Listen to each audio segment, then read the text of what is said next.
지금부터 2022 제2회 HCI 융복화 기술 트렌드 세미나를 시작하겠습니다. 안녕하십니까. 저는 대구 테크노파크 디지털융합센터의 강보영 책임연구원입니다.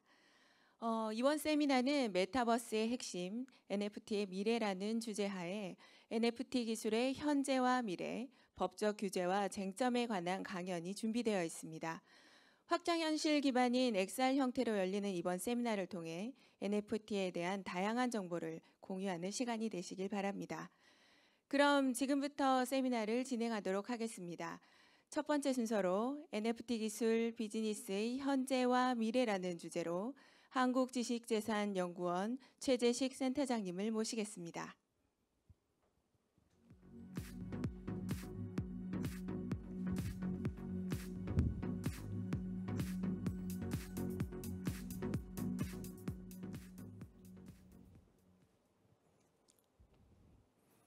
네, 안녕하십니까. 방금 소개받은 최재식입니다. NFT 기술 비즈니스의 현재와 미래에 대해서 말씀드릴 수 있는 기회를 갖게 돼서 기쁘게 생각합니다. 다음과 같은 순서로 말씀을 드릴 텐데요. 이 내용의 주된 컨텐츠들은 대부분 IP 포커스라는 간행물에 작년 12월에 실린 내용을 토대로 하고 있음을 말씀드립니다. 먼저 개요에 대해서 말씀드리고 NFT 관련 비즈니스 현황에 대해서 간단하게 소개한 다음에 관련 쟁점에 대해서 좀 생각해보고 제가 NFT 관련 비즈니스에 대해서 생각하는 바를 소개해드림으로써 이 강의를 매짐하도록 하겠습니다. 먼저 NFT 대체 불가 토큰입니다.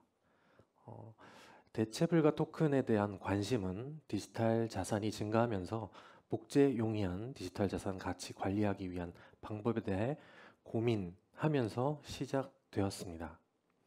이러한 대체 불가 토큰에 있어서 대체 불가란 어떤 의미인지 살펴보는 것으로 주의를 환기하면서 말씀을 한번 풀어나가 보도록 하겠습니다.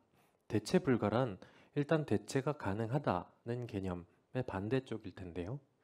대체가 가능하다고 한다면은 곡물이나 금전 등을 생각해 볼 수가 있습니다. 쌀을 빌렸으면 비슷한 유사한 대체 가능한 또 다른 쌀로 갚으면 되는 것이고, 돈을 빌렸으면 그 돈을 약속한 대로 다시 갚으면 되는 것인데요. 대체 불가능하다고 하는 걸 생각해 보면 어떤 책이 있는데 그 책을 저자 또는 작가로부터 사인을 받았고 그것을 내가 소중하게 읽으면서 중요하다고 생각하는 부분에 줄도 그으면서 그래서 그런 책은 대체 불가능한 어떤 사물이 되겠죠. 그 이외에도 대체가 매우 곤란한 경우도 생각을 해 볼 수도 있습니다. 오늘 드릴 주된 내용은 아니지만 그래도 또 소개를 위해서 한번 생각을 해보자면 어떤 승강기 제조회사가 건물을 지으려고 하는 건축주의 승강기를 납품하고 설치하는 계약을 체결한 경우를 생각해 볼 수가 있겠습니다. 우리나라 대법원은 이 경우 승강기를 대체가 매우 곤란하다라고 하면서 판시를 하였는데요. 그 승강기 제조회사가 승강기를 설치하고 마무리 공사 정도만 남겨놓았을 때 건축주가 설계를 변경하면서 그 설치가 마무리되지 못한 상태로 공사 대금을 지급하지 않았을 때 7년 정도 지난 시점에 승강기 공급하는 회사 측에서 대금을 달라는 소송을 청구한 경우를 생각해 볼 수가 있겠습니다. 이 계약의 성격이 도급인지 매매인지에 따라서 결국 이에 대한 결론이 바뀔 수도 있을 텐데요. 그 이유는 일반 소멸시효인 10년, 채권 소멸시효인 10년이 아닌 단기 소멸시효 3년을 적용할지 여부에 대한 것인데, 그러한 법률적인 쟁점은 차치하고라도 이 승강기를 대체 불가능하진 않지만 대체가 매우 곤란하다고 판단하면서 이 승강기를 결국은 대체 불가물로 판단한 사례가 있습니다. 이처럼 대체가 매우 곤란한 경우 또는 대체가 불가능한 경우, 앞에서 책을 예를 들었습니다만 저자에게 사인받은 책은 대체 불가능한 그런 물건이 되겠죠. 이처럼 대체 불가능한 토큰의 개념이 기술적으로 구현이 되면서 NFT라는 어떤 개념에 대해서 각광받고 있고, 그리고 그것이 비즈니스를 만들어 가고 있습니다. NFT는 각기 고유한 특성을 가지고 있어서 상호 대체가 불가능하다, 그러한 특징을 가지고 있는 블록체인상 저장된 토큰을 의미합니다. 토큰마다 고유한 인식값을 부여해서 특정 자산을 나타냄으로써 복제가 매우 용이한 디지털 자산의 희소성을 더하는 그런 수단으로 사용할 수 있는데요. 결국 NFT는 위조, 삭제, 변조가 어려워서 디지털 자산에 대해서 원본 증명서, 원본 인증서로 역할할 수 있겠습니다.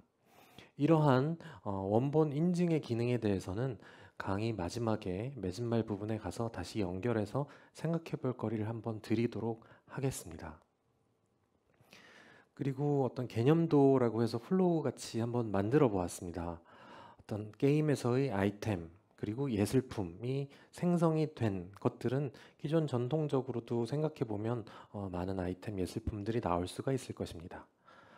한편 이러한 아이템, 게임 아이템이나 예술품에 대한 NFT를 발행할 수 있습니다. 그래서 NFT 공급자들이 있고 공급이 되게 되는 것이겠지요. 한편 이러한 NFT를 구매하고 소장하고 싶은 분들도 있을 것이고, 다시 판매를 하면서 어떤 가격 차이에서 경제적 이득을 취하려는 분도 있을 수가 있습니다. 그런 경우에 최종 구매자에서 보면은 수요자들은 그 게임 아이템이나 예술품을 적절하게 소비하거나 말씀드린 바와 같이 가격 차이로 경제적 이득을 보려는 수요층이 있을 수 있고, 이러한 전체적인 공급과 수요를 연결하는 중개 시장이 있을 수 있습니다. 이러한 전반의 활동에 있어서 경제적 가치가 조금씩 생기고 신제품, 서비스가 제공되고 거래가 궁극적으로 활성화되면 이러한 제품과 서비스의 질이 향상되는 일련의 활동이 있을 수가 있습니다. 이러한 일련의 활동이 NFT 관련 비즈니스라고 볼 수 있을 텐데요.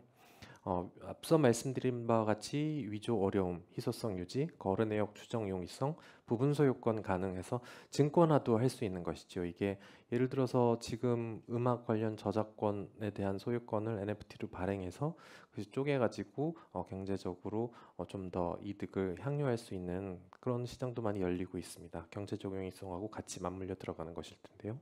이런 특징을 통해서 NFT 관련 기술이 많이 각광받고 있는데, 그리고 비즈니스도 많이 열리고 있는데, 그 시작은 2017년 6월경에 미국 회사 라바랩스가 이더리움 블록체인 기반 캐릭터 판매 플랫폼인 크립토펑크를 출시하면서 시작이 되었다고 보아도 무방할 것입니다.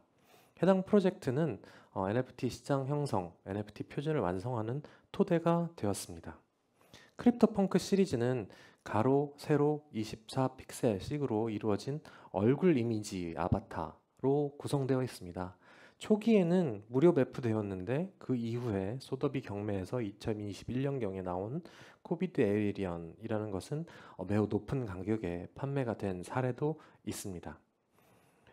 그래서 그림은 많이 보셨을 텐데요. 크립토펑크는 서로 다른 외모나 성격, 의상 등을 가지고 있는데 희귀할수록 높은 가격에 거래가 되는 특성을 가지고 있습니다.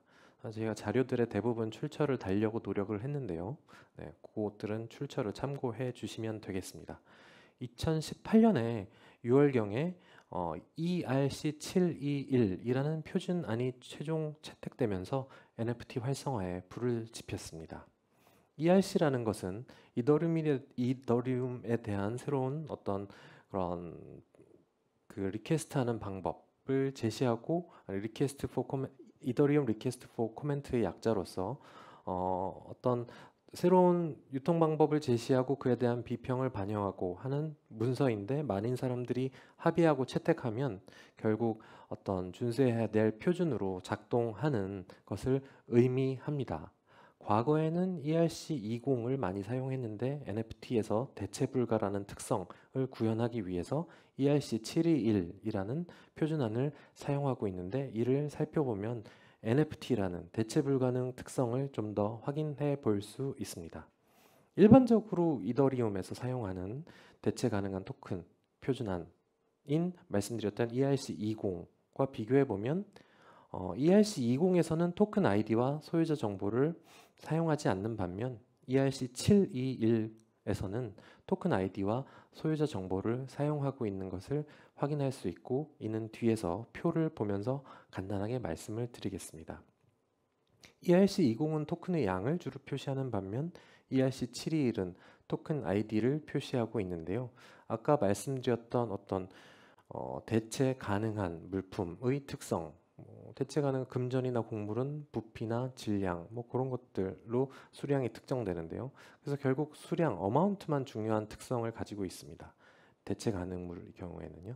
반면 대체 불가능한 경우에 가지고 있는 특징은 어마운트 이외에도 어떤 토큰 아이디를 표시하고 있다는 것이 큰 특징인데, 이 표에서 보시는 바와 같이 ERC721에서는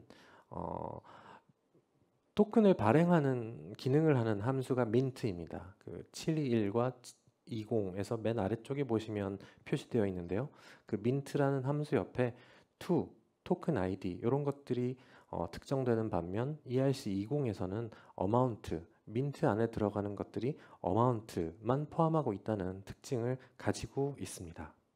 그래서 개략적으로 아까 말씀드렸던 이러한 양만 표시하는 ERC20 대비 토큰 아이디를 표시하는 ERC721이 NFT 표준안의 가장 큰 특징이라고 볼 수가 있습니다. 그래서 NFT 토큰 고유값인 토큰 아이디와 이에 대한 거래 내역을 블록체인에 올려서 데이터 무결성을 확보하기 때문에 특정 토큰에 대해서 소유권, 거래 내역 등을 증명하는 방식으로 사용될 수가 있습니다. 그래서 그림도 출처를 표시하면서 한번 가져와 봤는데요. 저는 이 그림이 어떤 특징을 가장 잘 나타내고 있다라고 생각을 해서 한번 가져와 보았습니다.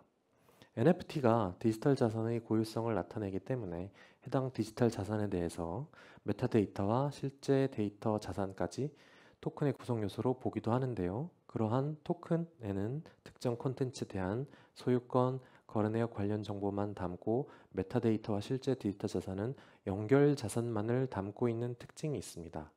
이러한 디지털 자산의 정보를 나타내는 메타데이터와 실제 콘텐츠를 온체인에 저장할 수도 있습니다만, 일반적으로 블록체인에 대용량 데이터를 다 올리는 경우에는 블록체인 성능이 저하될 수 있고 수수료 비용, 가스라고도 하는데요. 그것이 높아지기 때문에 NFT 토큰만 블록체인 온체인에 저장하는 특징을 가지고 있고, 그것은 제가 가져온 그림을 보시면 다음과 같습니다. 마치 우표같이 어떤 ERC721이라는 그런 표준안을 사용을 해서 마치 두 개의 우표, 동일하게 어떤 원본 증명을 할 수 있는 우표를 만들어서 각자 이렇게 붙이는 것이죠. 온체인에 올라간 그 블록체인 토큰과 그리고 실제 디지털 자산에 하나씩 우표를 붙여서 그것을 매칭해 봄으로써 원본 증명을 할 수 있는 기능을 한다고 볼 수 있는데, 그것을 좀 모식적으로 그림으로 잘 표현되어 있는 것 같습니다. 좀 더 자세히 보고 싶으신 분들께서는 출처 표시되어 있는 문헌이나 그림을 좀 더 참고하실 수 있겠습니다. NFT 토큰만 블록체인 온체인에 저장하고 소유권 대상인 디지털 자산, 메타데이터를 오프체인에 저장할 때 이 중앙화된 방법으로 저장하는 경우에는 위변조 위험이 발생합니다. 이러한 위변조 위험을 피하고자 만들었습니다만 이런 블록체인 용량 문제 때문에 결국 디지털 자산을 오프체인에 저장하는 방식을 다시 썼을 경우에는 그것은 역시 중앙화된 방법이 가지고 있는 어떤 중앙화된 방법이 저장 방법이 가지고 있는 단점을 계속 그대로 유지하고 있는 것이지요. 그래서 그림 등 현실 세계에서의 실물 자산이 도난 훼손될 수 있는 것처럼 디지털 자산, 메타데이터가 중앙화된 방식으로 저장되어 있으면 그 중앙화된 저장 장치가 위변조 분실될 수 있기 때문에 NFT 토큰의 가치는 사라지게 되는 단점이 있습니다. 실제로 어떤 NFT 프로젝트 개발자들이 과거 웹사이트 등 모든 계정을 닫아서 메타데이터와 디지털 자산이 사라지는 경우가 있었습니다. 그렇기 때문에 이를 방지하기 위해서, 중앙화된 방법으로 저장했을 때 위험을 피하기 위해서 메타데이터, 디지털 자산을 탈중앙화 분산형 파일 시스템에 저장하는 IPFS 방식으로 저장하는 방식이 주목받고 있습니다. 파일과 아이디로 처리되는 어떤 프로토콜을 의미하는데요. 동일한 파일 시스템으로 모든 컴퓨터 장치를 연결하기 위해서 만든 시스템입니다. 이는 모든 컴퓨터가 분산 서버 역할을 하는 P2B 방식의 탈중앙화 앱인데요. 메타데이터와 디지털 자산을 안전하게 저장할 수 있는 방법이라고 평가받고 있습니다. 특정 어떤 예를 구체적으로 들어서 생각해 보면 아주 빠른 속도로 그 사용 수요가 늘고 있음을 확인할 수 있습니다. 그래서 이러한 기술적인 특징을 가지는 NFT는 최근 들어서 아주 거래량과 거래 금액이 늘어나고 있습니다.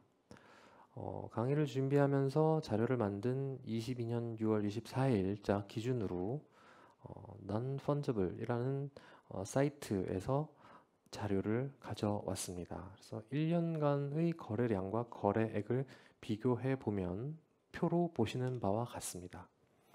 거래량은 게임형의 경우가 좀 더 많지만 거래 금액을 기준으로 했을 때는 수집형이 매우 높은 그런 비중을 차지하고 있고, 게임형, 예술형, 이른바 메타버스형, 그리고 유틸리티형 등이 뒤를 잇고 있는데요. 최근 빌 게이츠 등은 말하기를 NFT를 구매하는 사람들은 더 큰 바보가 NFT를 다시 되사주길 바라면서 뛰어드는 것이라고 하면서 NFT를 구매하는 것을 좀 더 경계하는 발언을 하기도 했는데요. 그럼에도 불구하고 거래량은 매우 늘고 있는 것을 알 수 있었습니다. 같은 사이트에서 자료를 가져왔는데요. 지난 1년간 매우 큰 폭으로 증가를 하고 있는 것을 확인할 수 있었습니다. 그래서 이러한 내재적 가치에 대한 우려를 전했던 빌 게이츠의 발언과는 달리 현재로서는 거래량은 많이 늘어나고 있는 추세인데요. 앞으로도 계속 늘어날지에 대해서는 좀 장담할 수는 없습니다만, 보시는 바와 같이 어떤 수집형이나 게임형의 어떤 거래량이나 거래 금액이 상당한 현실에서 일단 비즈니스 측면에서는 이렇게 자리를 잡아가고 있는 것으로 보입니다. 그럼 그 NFT의 유형별로 관련 비즈니스 어떤 것들이 있는지 한번 살펴보도록 하겠습니다. 먼저 수집형 NFT입니다. 가장 많은 어떤 거래 금액을 보여주고 있는 수집형에 대해서 먼저 살펴보자면, 결국 NFT의 가장 큰 특징입니다. 한정된 디지털 자산 발행량을 설정하고 토큰 아이디 등을 통해서 한정된 자산에 해당함을 표시할 수 있기 때문에 어떤 희소성을 부여하고 그를 수집하고자 하는 수요자들의 욕구를 불러일으킬 수 있는 형태입니다.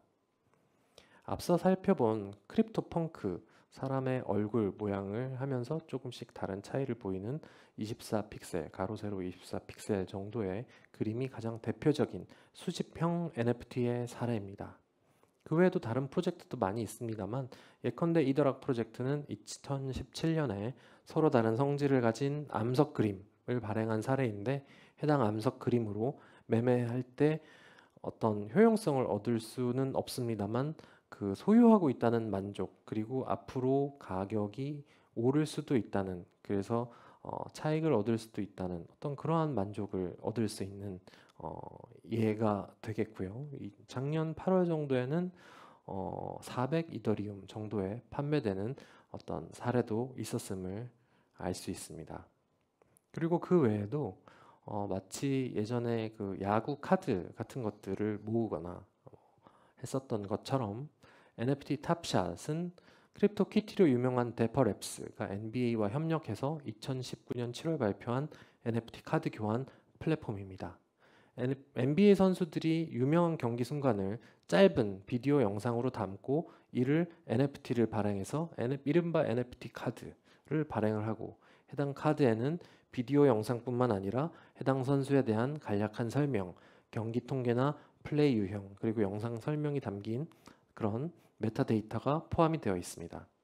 한 비디오에 대해서 한정된 NFT만을 발행하는데 에디션 번호가 해당 선수 유니폼과 일치하게 되는 경우에는 좀 더 높은 소장 가치를 가질 수 있습니다.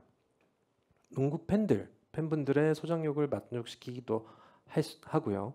어떤 특정 유명 선수의 슬램덩크 장면은 또 마찬가지로 매우 높은 가격에 판매된 사례도 있음을 알 수 있습니다. 그리고 소레어라는 플랫폼은 특정 시즌 축구 선수들 공인 수집형 카드를 교환하는 플랫폼입니다.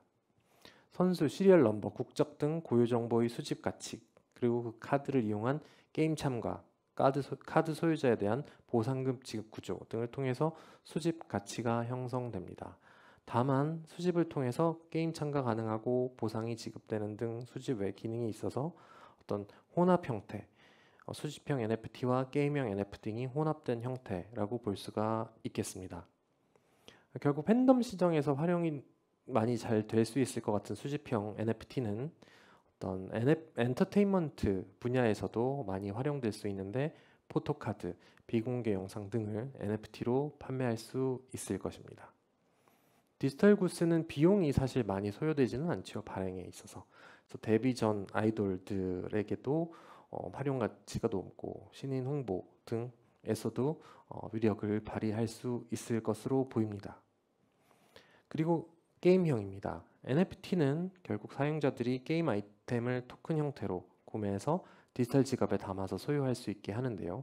수집형보다 훨씬 금액은 작았지만 훨씬 거래량은 많았던 것에서 알 수 있습니다만 결국 어떤 것들을 수집하고자 하는 사람들의 욕구, 그리고 내가 관심 있는 게임 또는 앞서 말씀드렸던 것처럼 내가 관심 있는 연예인들하고 연계가 되면서 그것을 소장하고 싶은 욕구를 가장 잘 자극할 수 있는 분야인 것 같습니다. 이에 더해서 게임에 NFT가 도입되면서 게임을 하면서 돈을 벌 수도 있다는 플레이 투 언이라는 개념이 매우 강해졌고 이는 여러 가지 또 쟁점과 연결이 됩니다. 우리나라 관련 법률과 제도를 기준으로 생각하면 사행성 이슈하고 연결이 될 수도 있죠. 그렇지만 아무튼 게임형 NFT는 NFT 관련 거래소를 통해서 수익화할 수 있다는 것을 특징으로 하고 있습니다. 기존에는 아이템을 팔기 위해서는 아이템 중개 서비스 업체를 거쳐야 했는데 이용자가 블록체인 플랫폼에서 직접 판매할 수 있게 된다면 수수료를 상대적으로 절약하고 거래 신뢰성을 확보할 수 있게 됩니다. 이는 토큰의 특징 때문이기도 하겠지요. 그리고 2021년 8월 전 세계적으로 미르포 게임이 런칭되었는데 유틸리티 코인 드라코를 가상자산 거래소를 통해서 현금화할 수 있다는 특징을 가지고 있는데요. 앞서 말씀드렸던 것처럼 현재 우리나라에서는 게임의 사행성 관련해서 좀 규제적인 측면, 필요한 부분이기도 합니다만 어떤 그 필요성 때문에 규제를 하고 있고 이러한 관점에서 플레이 투 원 게임을 시장 활성화, 산업 경쟁력 강화 측면에서 어떻게 바라볼지 이슈가 되고 있습니다. 현재로서는 게임물관리위원회는 사행성을 우려해서 NFT 기반 게임에 대해서 현금화가 가능한 경우 등급 분류를 거부하고 있습니다. 작년 11월에도 게임물관리위원회 위원장은 좀 등급을 내주는 것에 대해서 매우 우려 섞인 시각을 내비친 인터뷰를 하신 바도 있습니다. 게임형은 기존 게임의 경우 게임 내 아이템이 말씀드렸던 것처럼 어떤 게임사가 제공하는 게임 컨텐츠 중 하나일 뿐이고 이용 약관에서 정한 바에 따라 게임 아이템을 게임사 소유이고 이용자는 게임 회사가 정한 조건에서 이를 이용하는 권리만 부여받는 것이 일반적일 것입니다. 게임 내 컨텐츠를 이러한 특징을 갖는 게임 내 컨텐츠를 NFT와 연결한 경우 또 다른 속성을 지니게 되는 상황을 생각해 볼 수 있습니다. 게임 아이템과 달리 독립적이고 배타적인 소유권이 이용자에게 부여될 수 있기 때문에 아까 말씀드렸던 게임 회사가 정한 조건에서 이를 이용한 권리만 부여받는 것에서 이탈해서 제3자에게 이를 매도하거나 증여할 수 있게 되는 것입니다. 근데 게임산업진흥에 관한 법률에서는 게임물을 유통시키거나 이용에 제공할 목적으로 아까 말씀드렸던 바와 같이 이렇게 국내에서 게임 서비스를 궁극적으로 제공하기 위해서는 등급 분류를 받아야 하는데 있어서 예외가 될 수 없기 때문에 등급 분류에서 NFT 거래를 바라보는 사행성 관점에서의 우려를 불식시키지 않는 한 등급을 부여받는데 쉽지 않은 것으로 보입니다. 관련 규정을 좀 나열을 해 보았는데요. 결국 이러한 규정을 자세하게 숙지하실 필요는 없겠습니다만 어떤 경품을 제공하는 것과 동일한 효과를 가지고 있다고 보는 것 같습니다. 그래서 사행성 이슈에서 자유롭진 않은데 이러한 사행성 이슈를 계속 규제 관점에서 볼 것인지, 규제가 필요하다고 볼 것인지, 한편 예외를 인정을 해서 게임 산업 플레이 투 원 개념이 도입된 게임 산업의 경쟁력을 강화할 것인지는 지켜볼 필요가 있습니다. 다음으로 예술형인데요. 예술형 NFT를 판매하기 위한 거래소들이 등장하고 있는데 예술형이라고 별도로 분류는 했습니다만 예술 작품을 NFT로 발행해서 그것을 수집하는 것을 특징으로 한다면 수집형에 포섭된다고 볼 수도 있을 것입니다. 아무튼 별도로 독립적으로 예술형 NFT라고 분류된 그런 유형들의 NFT는 거래 금액으로 보았을 때 세 번째 정도를 차지하고 있는데요. 영화에서도 보면 이 그림 어디서 구매했어? 라고 하면 오픈시에서 구매했어 라고 하는 대사가 있는 영화도 있었기 때문에 저는 NFT가 정말 많이 대중에게도 인식을 받고 있구나라는 생각을 했습니다. 니프티 게이트웨이에서 판매되는 작품도 고가에 거래되고 있는 사례도 많이 있고요. NFT는 복제가 용이한 작품에 대해서 희소성 가치를 부여할 뿐만 아니라 아까 증권화라는 말씀을 잠깐 드렸었는데 작품에 대한 공동 소유 그리고 지분 거래를 용이하게 하는 그럼으로써 작품을 편하게 거래할 수 있는 환경을 조성하기 때문에 결국 예술품을 공급을 그리고 수요를 중개하는 큰 시장이 활성화되는데 기여할 것으로 보입니다. 개인이 작품 일부를 소유하고 필요시 현금화하기 위해서 작품 소유에 대한 현금화가 쉽기 때문에 작품 소유에 대한 진입 장벽이 낮아지는 효과가 있을 것으로 보이고 그리고 음악에 대해서도 음원을 발매해서 한 사람이 구매하면 그것을 낙찰자는 스트리밍을 통해서 수익을 얻을 수 있는 이러한 구조를 짜볼 수도 있는 것이 예술형 NFT의 특징입니다. 작품을 NFT로 토큰화할 때 해당 작품인지 해당 작품이 원본인지에 대해서 확인하는 절차가 필요한 측면도 있는데요.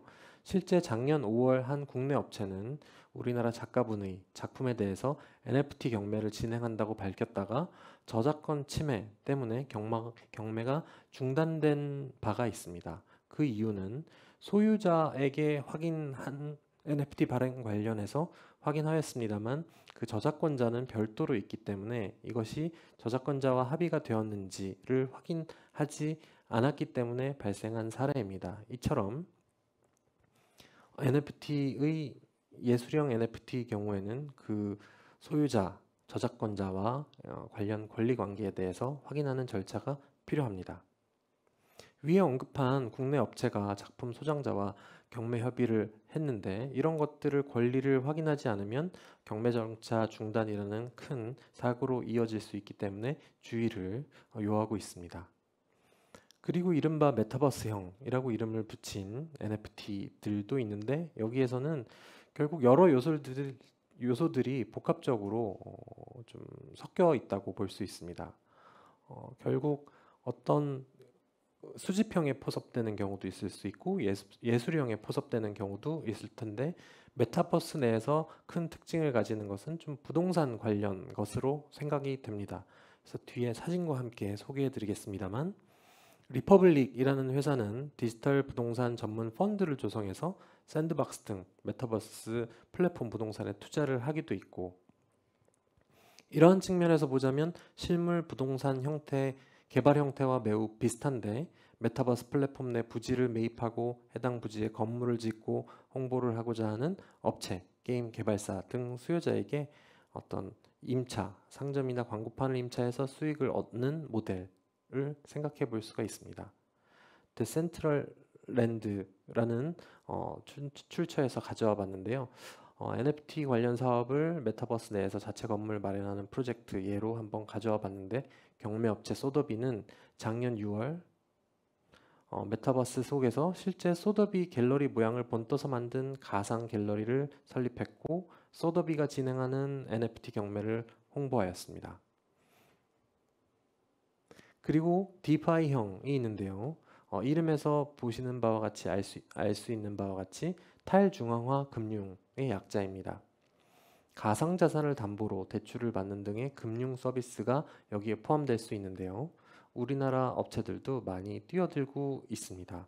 NFT 거래가 활성화되면서 NFT 자산으로 금융 서비스를 이용할 수 있는 것인데요.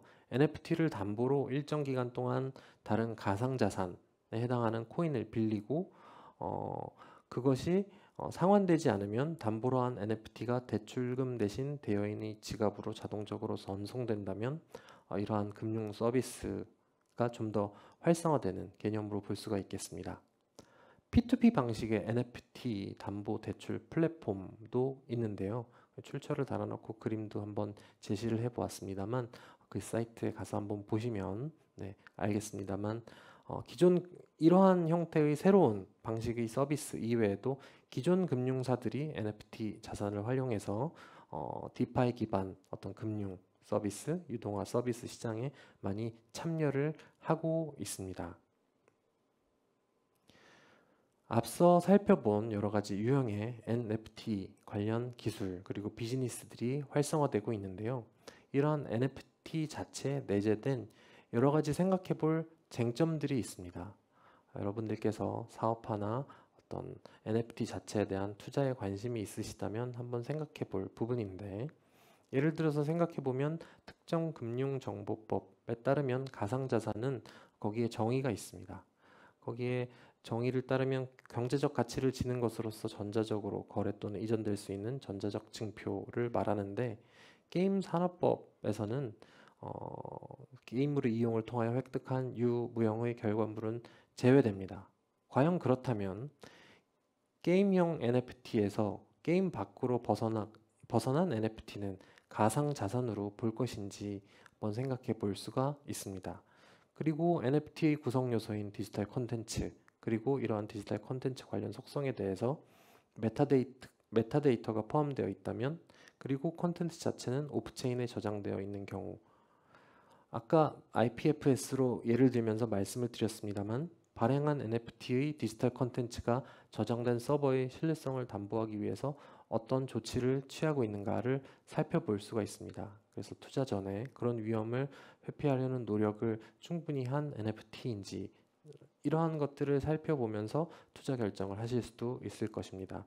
그리고 창업이나 기술, 비즈니스를 하실 때 이러한 모델을 어떻게 해결할 것인지, 이러한 모델을 고려해 보실 수도 있을 것입니다.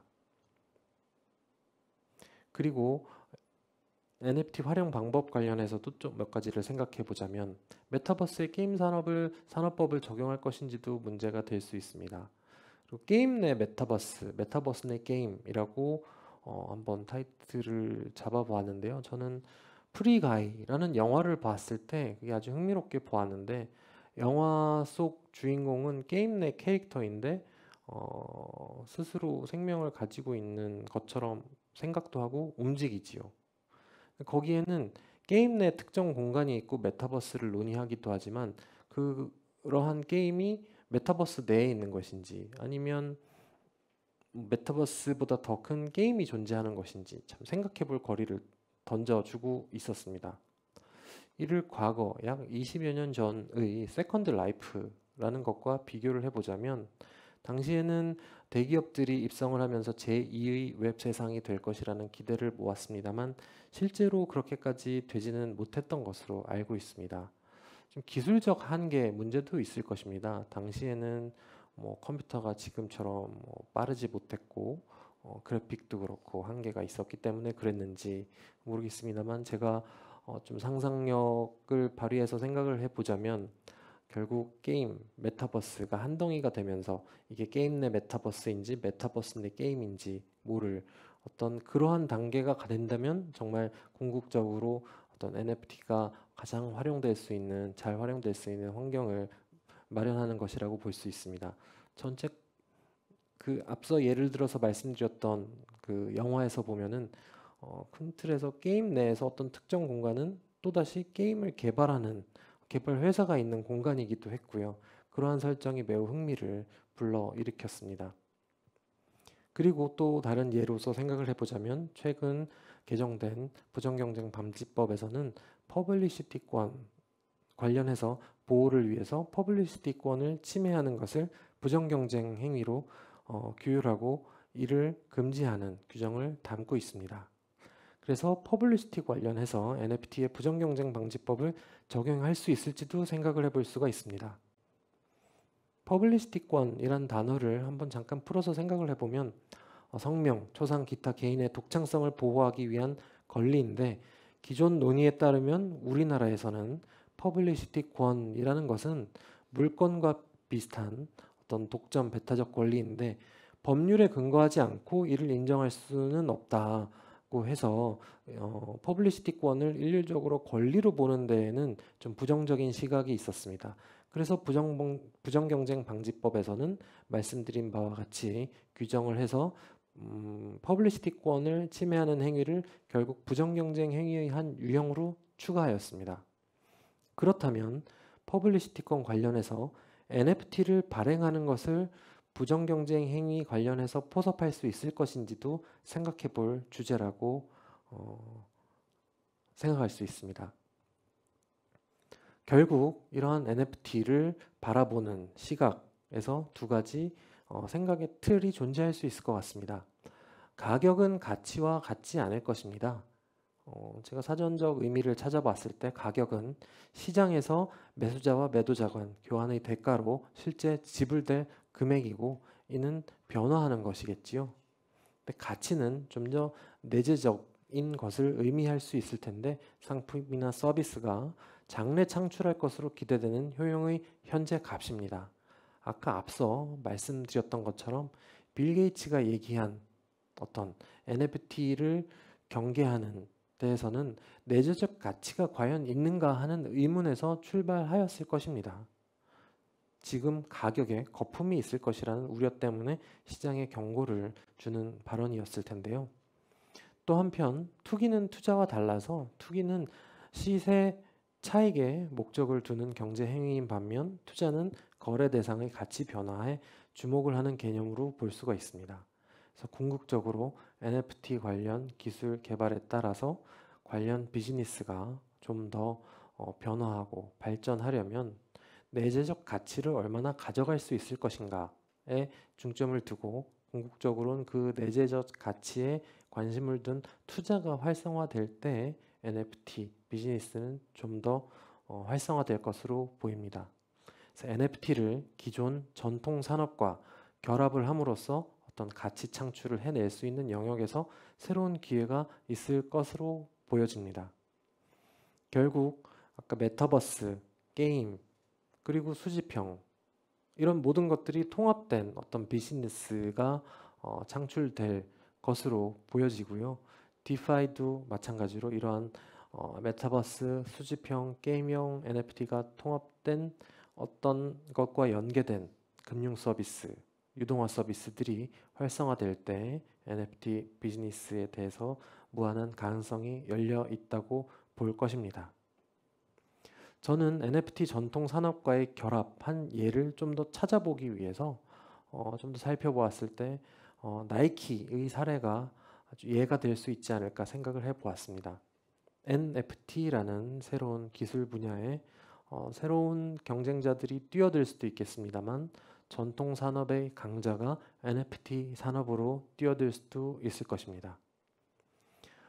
기본적으로는 NFT가 특정 전통 산업의 강자와 결합했을 때 어떤 특허 가치를 가지거나 브랜드 가치를 가지고 궁극적으로는 홍보에 활용될 수 있을 가능성도 매우 큽니다만 또 다른 시장을 창출할 수도 있을 것으로 봅니다.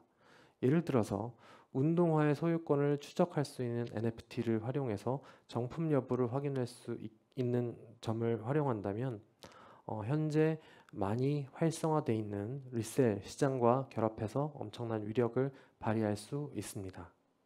나이키 한정판 운동화는 구매하기 위해서 오픈런이라는 단어가 생길 만큼 아주 줄을 서서 구매를 한 뒤 이를 비싼 가격으로 되파는 시장이 아주 활성화되어 있는데요. 이것이 정품인지를 확인하는 것은 또 다른 문제와 연결이 될 수가 있습니다. 기존 전통 산업에서는 위조 관련한 어떤 단속을 위해서는 매우 많은 행정력 그리고 인력, 비용이 소요가 됩니다. 근데 이러한 NFT 기술 자체에 내재된 어떤 특징을 이용한다면 그러한 인력이나 비용, 시간이 소요되는 어떤 문제점들을 해결할 수 있고 이러한 노하우가 기존 전통 산업의 강자와 결합될 때 또 다른 시장을 창출할 수 있을 것입니다. 그리고 또 다른 예로 우리나라에서는 이른바 중소기업들이 자신이 가지고 있는 아이디어를 향후 기술 이전 계약 체결하는 단계까지 끌고 가면서 교섭을 할 필요가 있을 텐데 그러한 기술을 사줄 대기업들과 어떤 거래하는 과정에서 아이디어가 유출된다고 피해를 호소하는 경우도 많이 있습니다. 그러한 아이디어 관련 유출의 분쟁을 해결하기 위해서 아이디어 원본 증명이라는 어떤 서비스, 새로운 서비스가 창출될 수도 있을 것으로 보입니다. 기술 혁신과 창작의 원천이 될 수 있는 아이디어가 활용 활성화 되어야 될 필요도 있지만 적절하게 보호될 필요도 있기 때문입니다. 그래서 이미 부정경쟁 방지법에는 아이디어 보호를 하기 위한 절차와 규정이 있습니다만 제가 생각했을 때는 또 과거 어떤 간행물에 실었던 부분인데 중소기업 기술탈취 구제를 위한 아이디어 보호 제도를 한번 NFT 발행과 연계시켜서 생각해 볼 수가 있습니다. 특정 기관의 아이디어에 대해서 기술하는 종이를 비밀을 유지한 채 묻어두고 그걸 NFT 기술 해가지고 그것이 어떻게 소유권이 이전되어 갔는가를 추적할 수 있는 것은 좀 의미가 있는 것 같고 이를 구현할 수 있는 방법을 한번 기술한 문건도 있으니 참고하실 수가 있을 것이고요. 이러한 전통 산업과 결합하면서 새로운 서비스, 비즈니스를 창출할 수 있는 NFT 관련 산업 분야는 무궁무진할 텐데 거기에는 법률적 쟁점에 대해서 지속적으로 논의하고 시장 참여자분들께서도 계속적으로 관심을 가지고 목소리를 내는 것이 필요하다고 생각합니다. 앞서 살펴본 다양한 유형의 NFT들이 시장에 안착하고 지속적으로 내재되어 있는 NFT 한계 극복을 위해서 신유형의 NFT가 확대되기를 기대합니다. 이상으로 발표는 마치도록 하겠습니다.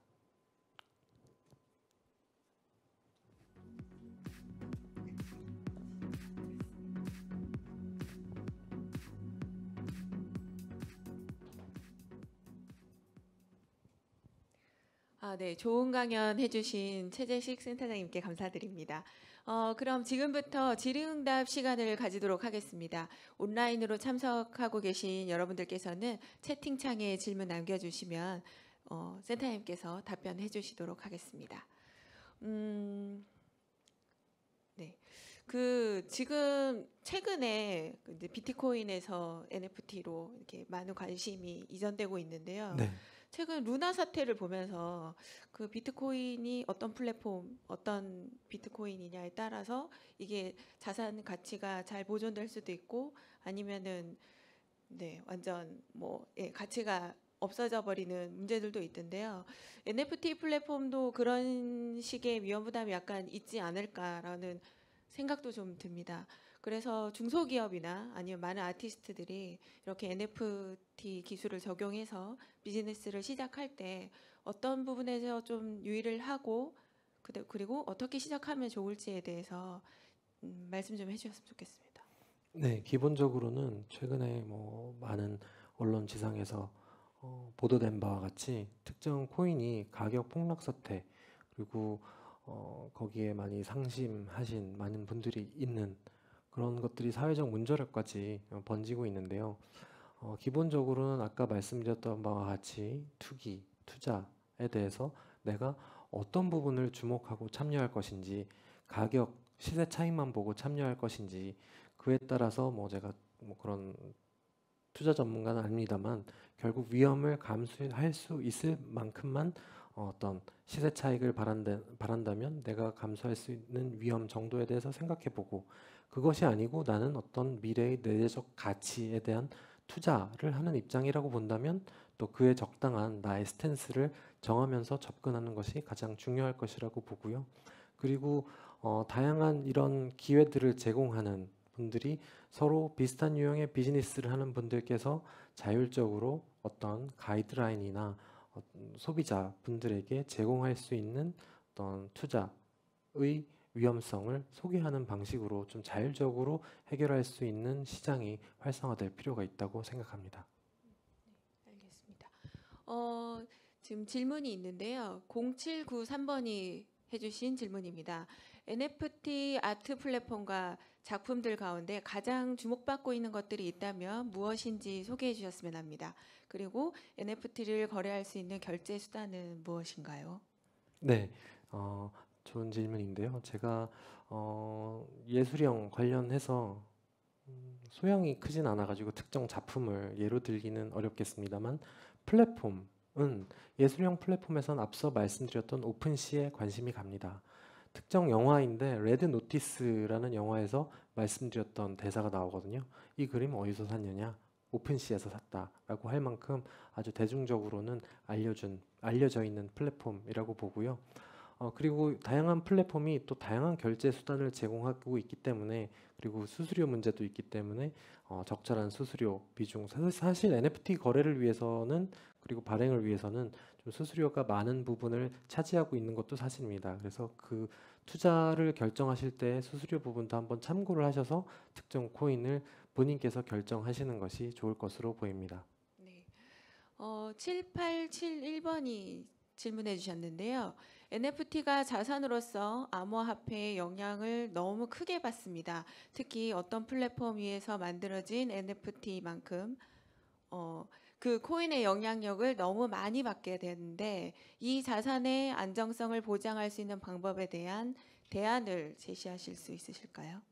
네, 제가 생각했을 때 안전성은 기본적으로는 투자는 본인 책임이라는 그 투자 관련 격언도 있듯이 어떤 안전성을 누군가가 담보해 주기는 쉽지 않을 것 같습니다. 그래서 정책 당국도 지금 NFT 관련해서 여러 가지 다양한 시각으로 보고 있을 텐데 이것을 꼭 규제적 측면에서 접근하는 것이 능사인지는 모르겠습니다. 안전성을 강조해 주는 것, 안전성을 담보해 주는 것은 필요합니다만 시장에 당국이 개입하면서 안전성을 보장하는 것은 과연 시장을 활성화하는 데 도움이 될 것인가에는 기본적으로 의문을 가지고 있고요. 아까 말씀드렸던 바와 같이 시장 참여자 그리고 서비스를 제공하는 플랫폼 업자들의 어떤 예를 들어서 협회가 형성된다면 거기서 자율적으로 가이드라인을 제시하면서 해결하는 것이 가장 좋은 방법이 아닐까라고 생각합니다. 네, 알겠습니다. 추가 질문이 더 없는 관계로 질의응답 시간은 여기서 마무리하도록 하겠습니다. 그러면 네, 지금까지 좋은 강연 해주신 최재기 센터장님께 감사드립니다. 감사합니다. 네, 이제 두 번째 강연을 시작하도록 하겠습니다. NFT 그리고 법적 규제와 쟁점이라는 주제로 법무법인 율촌의 조희우 변호사님을 모시도록 하겠습니다. 안녕하세요. 율촌의 조희우 변호사입니다. 이렇게 굉장히 멋진 공간에서 여러분들 만나 뵙게 돼서 정말 반갑고요. 오늘 조금이나마 좀 얻어가실 수 있도록 좀 열심히 한번 강의를 해보도록 하겠습니다. 제가 준비한 강의는요, NFT 그리고 법적 규제와 쟁점, 지금 문제가 되고 있는 어떤 NFT 관련한 법적 리스크 간단하게 짚어드리고, 최근에 금융위에서 관련한 가이드라인이 하나 나왔죠. 그거 한번 소개해드리겠습니다. 일단 시작을 해보도록 하겠습니다. 저는 율촌에서 지금 14년째 지적재산권 및 기업 법무 일을 하고 있고요. 최근에는 NFT 일을 굉장히 많이 하고 있는 것 같습니다. 율촌에서는 저희 NFT 팀을 만들어서 대응을 하고 있고요. NFT의 개념부터 원래 이제 설명을 드리려고 했는데, 앞에 이제 최재식 박사님께서 너무 잘 설명을 해주셔서 개념은 좀 생략을 해도 될 것 같고요. 법적인 관점에서 조금 제가 부연 설명을 드리겠습니다. 일단 기존의 뭐 온라인상에서의 디지털 컨텐츠, 뭐 파일의 형태라든가 이런 것들이 존재했죠. 사실 이런 데이터 같은 경우에는 사실 엄밀하게 얘기하면 민법상으로 물건이 아닙니다. 소유권의 객체가 아니고요. 그래서 이거를 훔친다, 복제한다 하더라도 절도의 대상이 아니게 됩니다. 그리고 특성상 무제한 복제가 가능하죠. 뭐가 원본인지도 모르고, 그리고 여러 번 복제를 해도 이게 원본이 훼손되는 것도 아니고 경제적 가치가 굉장히 떨어지게 됩니다. 근데 NFT라는 수단이 등장을 하면서 원본 증명이 가능하게 됐죠. 어떤 기술적 수단의 발전으로 인해서 법적 보호가 더 이루어진 케이스라고 할 수 있는데요. 이러한 법적인 관점에서는 지적재산권 법 중에서도 특히 저작권법을 일단은 기초로 봐야 됩니다. 위에 지금 인용한 문단은요, 기관에서 생각하는 NFT의 개념이라고 해서 이제 제가 가져와 봤고요. 알고 계신 개념하고 같을 겁니다. NFT 같은 경우에는 이제 그 NFT 연계 컨텐츠, 그 NFT의 대상이 되는 그 알맹이죠. 연결된 컨텐츠라고 하기도 하고 연계라고도 하는데요.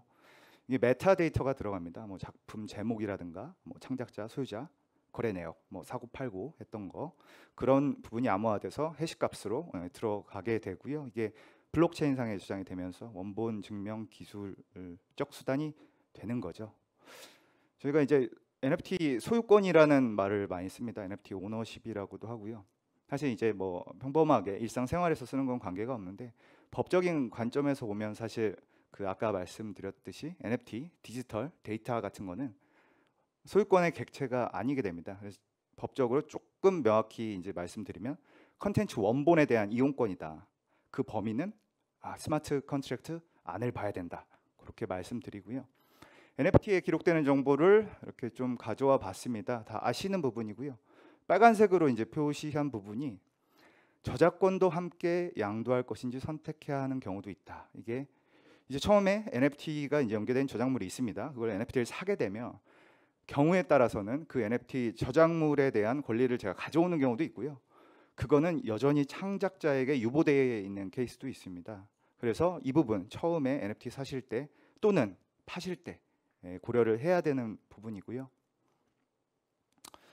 굉장히 NFT를 처음 접하시는 분들은 이렇게 높게 형성된 시장의 가격에 굉장히 놀라실 겁니다.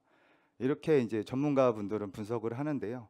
작품이 희소해서 물론 창작적 가치가 뛰어날 수도 있겠죠. 유일성 당연히 원본이 보장되고, 창작자의 명성, 작가로서 굉장히 유명할 수도 있고요. 아니면 그 사람이 그냥 셀럽으로서 유명도가 굉장히 높을 수 있고, 그걸 소유함으로써 내가 가지게 되는 가치, 그리고 소유한 사람들끼리의 커뮤니티 영향력, 이런 것들이 모여서 작품의 가치를 반영하게 됩니다.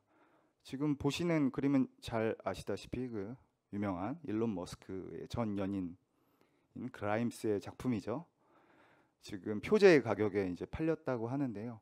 사실 위에 있는 여러 가지 요소를 고려하더라도 저거 너무 높은 가격이 아니냐, 이렇게 생각을 하시는 분들이 있어요. 사실 이제 후발주자로서 많이 이제 NFT 업계에 뛰어드신 분들도 사실 이제 기존에 형성된 NFT의 가격에 대해서 굉장히 또 놀라시고, 이게 이러한 가치가 있느냐, 이런 의구심을 품기도 하고요.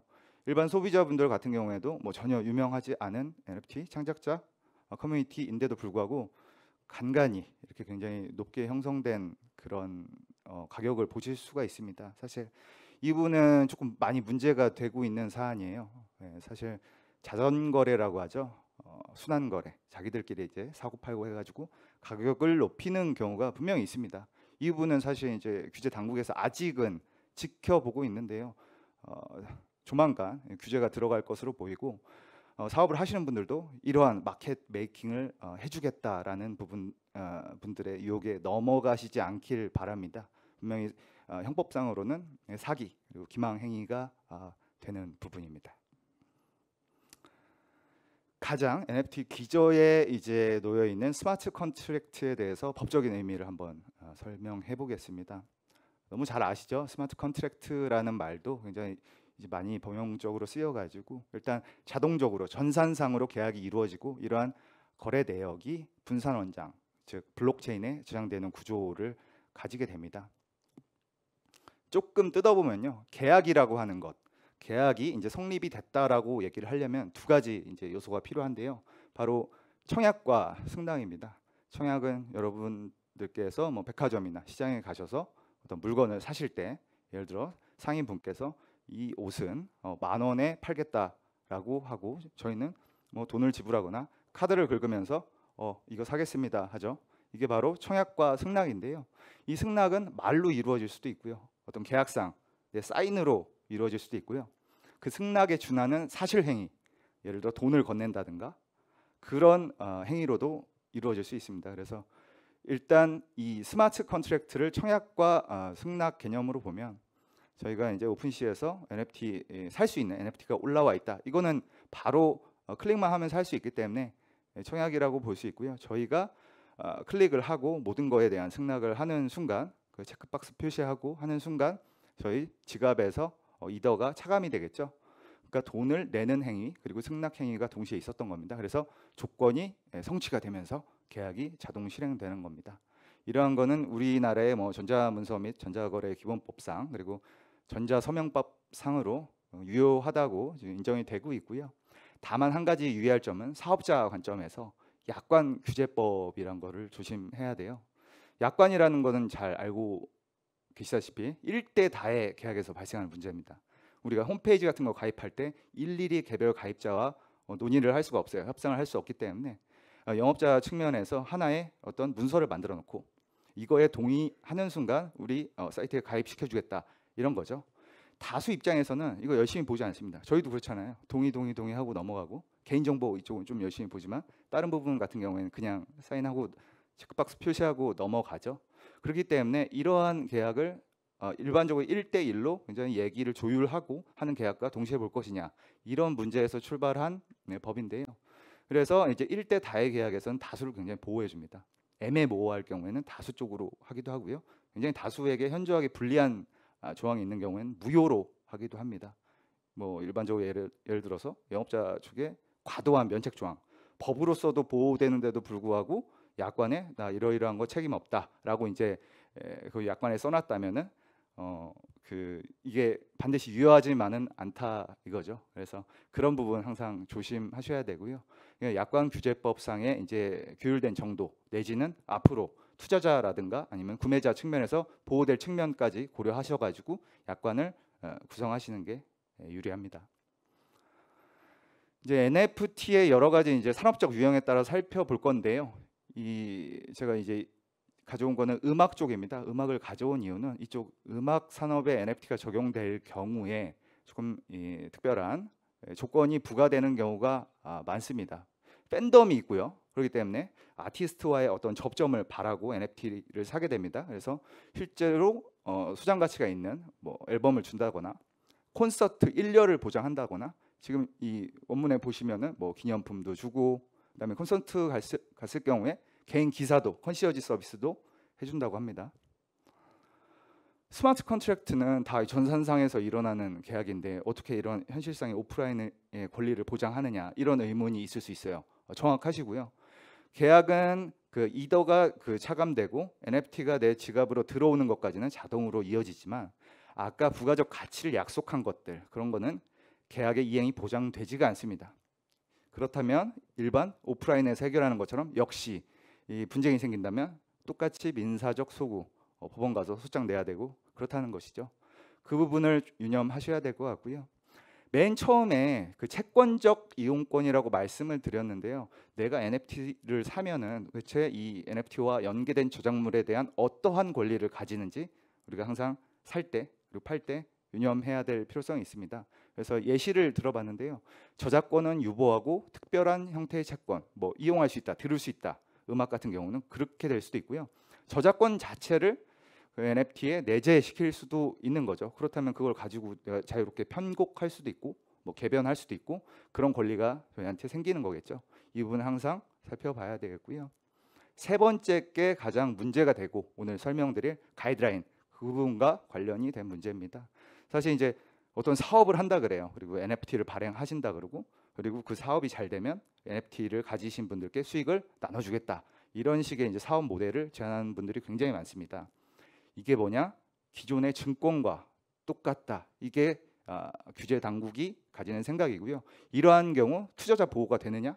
이런 부분도 굉장히 고민이 되는 부분이어서 금융위 측에서 지난달이죠. 예, 가이드라인을 발표했고요. 맨 마지막에 살펴볼 예정입니다. NFT의 가장 기본이 되는 법은 이제 지적재산권 중에서도 저작권입니다. 이 부분에 대해서 한번 살펴보겠습니다. 낙서 같죠? 가져와 봤는데요. 이제 NFT를 또 잘 아시는 분 같은 경우에 또 이제 NFT에 생소하신 분도 이 그림을 보시면 어느 정도 좀 이해하실 수 있을 것 같습니다. 왼쪽에 NFT는 그냥 해시값 자체입니다. 복제가 될 수 없죠. 근데 이제 NFT가 가리키는 그 링크상에 들어있는 별도의 저장소에 들어있는 창작물, 컨텐츠 자체는 카피가 될 수 있다는 겁니다. 카피가 된 게 복제가 된 게 불법 복제가 된 게 올라올 수 있다는 것이고요. 민팅을 해보신 분은 알겠지만 이러한 대략적으로 이러한 과정을 거쳐서 민팅이 됩니다. 먼저 이제 제가 창작을 하겠죠. 그림판에다 그림을 그리고요. 바로 그 그림을 사이트에 업로드를 합니다. 그러면 사이트에서 NFT를 만들어주고요. 오픈시도 그렇습니다. 그리고 그 만듦과 동시에 올림과 동시에 몇 가지 옵션을 선택해서 그 마켓플레이스에서 팔 수가 있죠. 이러한 형식으로 진행이 되기 때문에 맨 위에 그 크리에이트 아트 부분이 만약에 내가 그냥 인터넷에서 그냥 캡처한 거를 올렸다. 그래도 이 뭐 사이트가 이걸 판단해서 복제물이다. 띡 이렇게 판단해 주지는 않습니다. 이러한 일이 실제로 생길 수 있고요. 생기고 있고요. 그래서 항상 첫 번째로 이제 언급하는 문제가 무권리자의 NFT 발행. 이 부분이 이제 문제가 된다. 이렇게 알아두시면 좋고요. 그다음에 그렇다면은 나의 NFT를 민팅할 수 있는 권리는 어디에서 출발하고 어떤 권리를 가지고 있어야 NFT를 민팅할 수 있는가?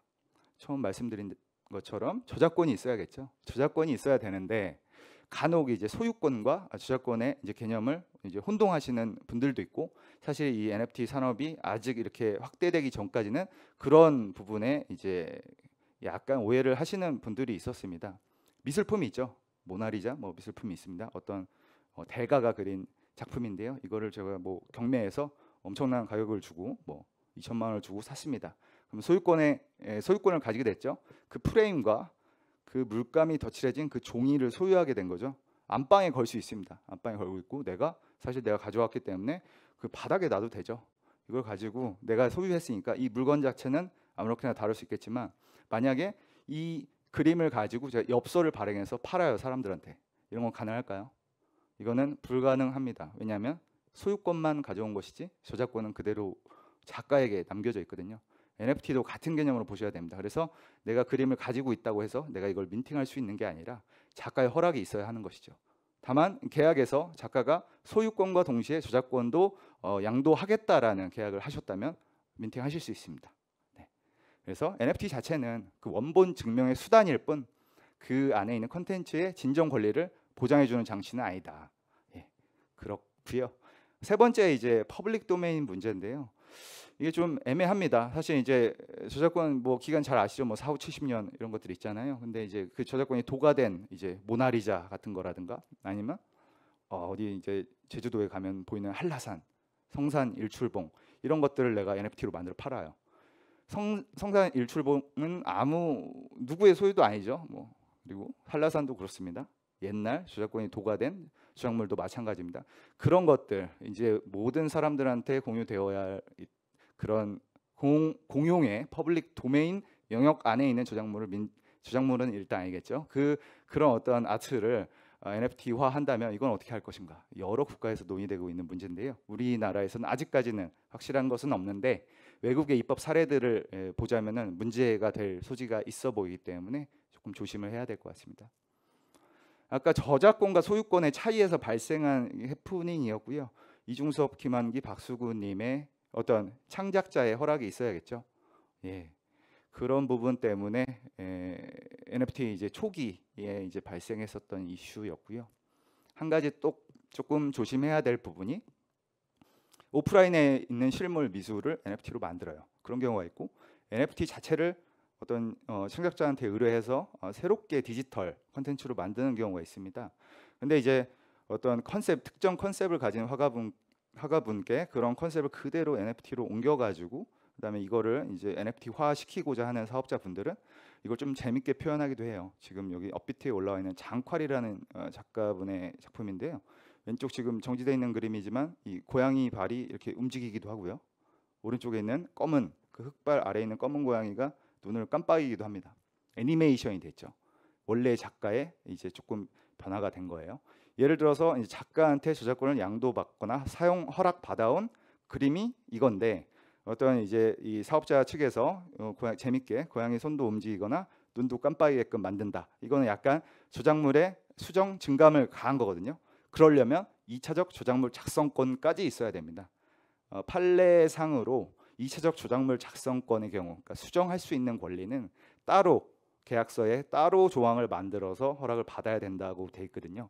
그냥 모든 뭐 저작권은 양수한다, 양도한다 이런 조항만으로는 불충분합니다. 이 부분 좀 주의하셔야 되고요. 간과하기 쉬운 부분이 저작 인격권입니다. 우리가 보통 얘기하는 저작권은 저작 재산권입니다. 양도 가능하고요. 근데 저작 재산권은 저작 인격권과 다르게 양도가 일단 가능하다고 말씀드렸는데요. 그 저작 인격권은 일신에 전속돼서 양도가 불가합니다. 인격적인 권리라는 건데요. 이 부분은 이제 약간 개념을 모르시는 분들도 많아서 간단하게 설명드리겠습니다. 보통 세 가지가 있고요.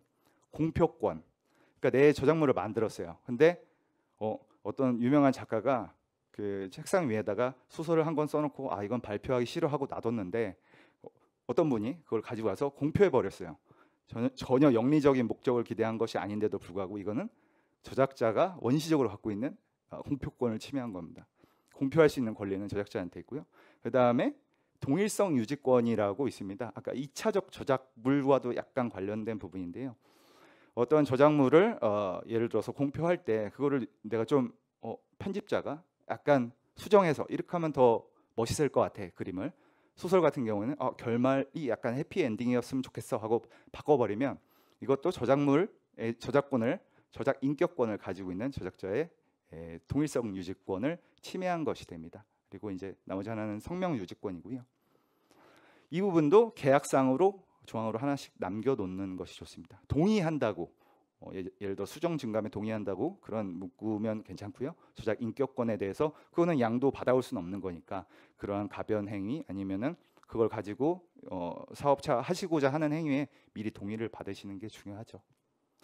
퍼블리시티권으로 넘어가겠습니다. 개념에 대해서는 전 시간에서 다룬 것 같고요.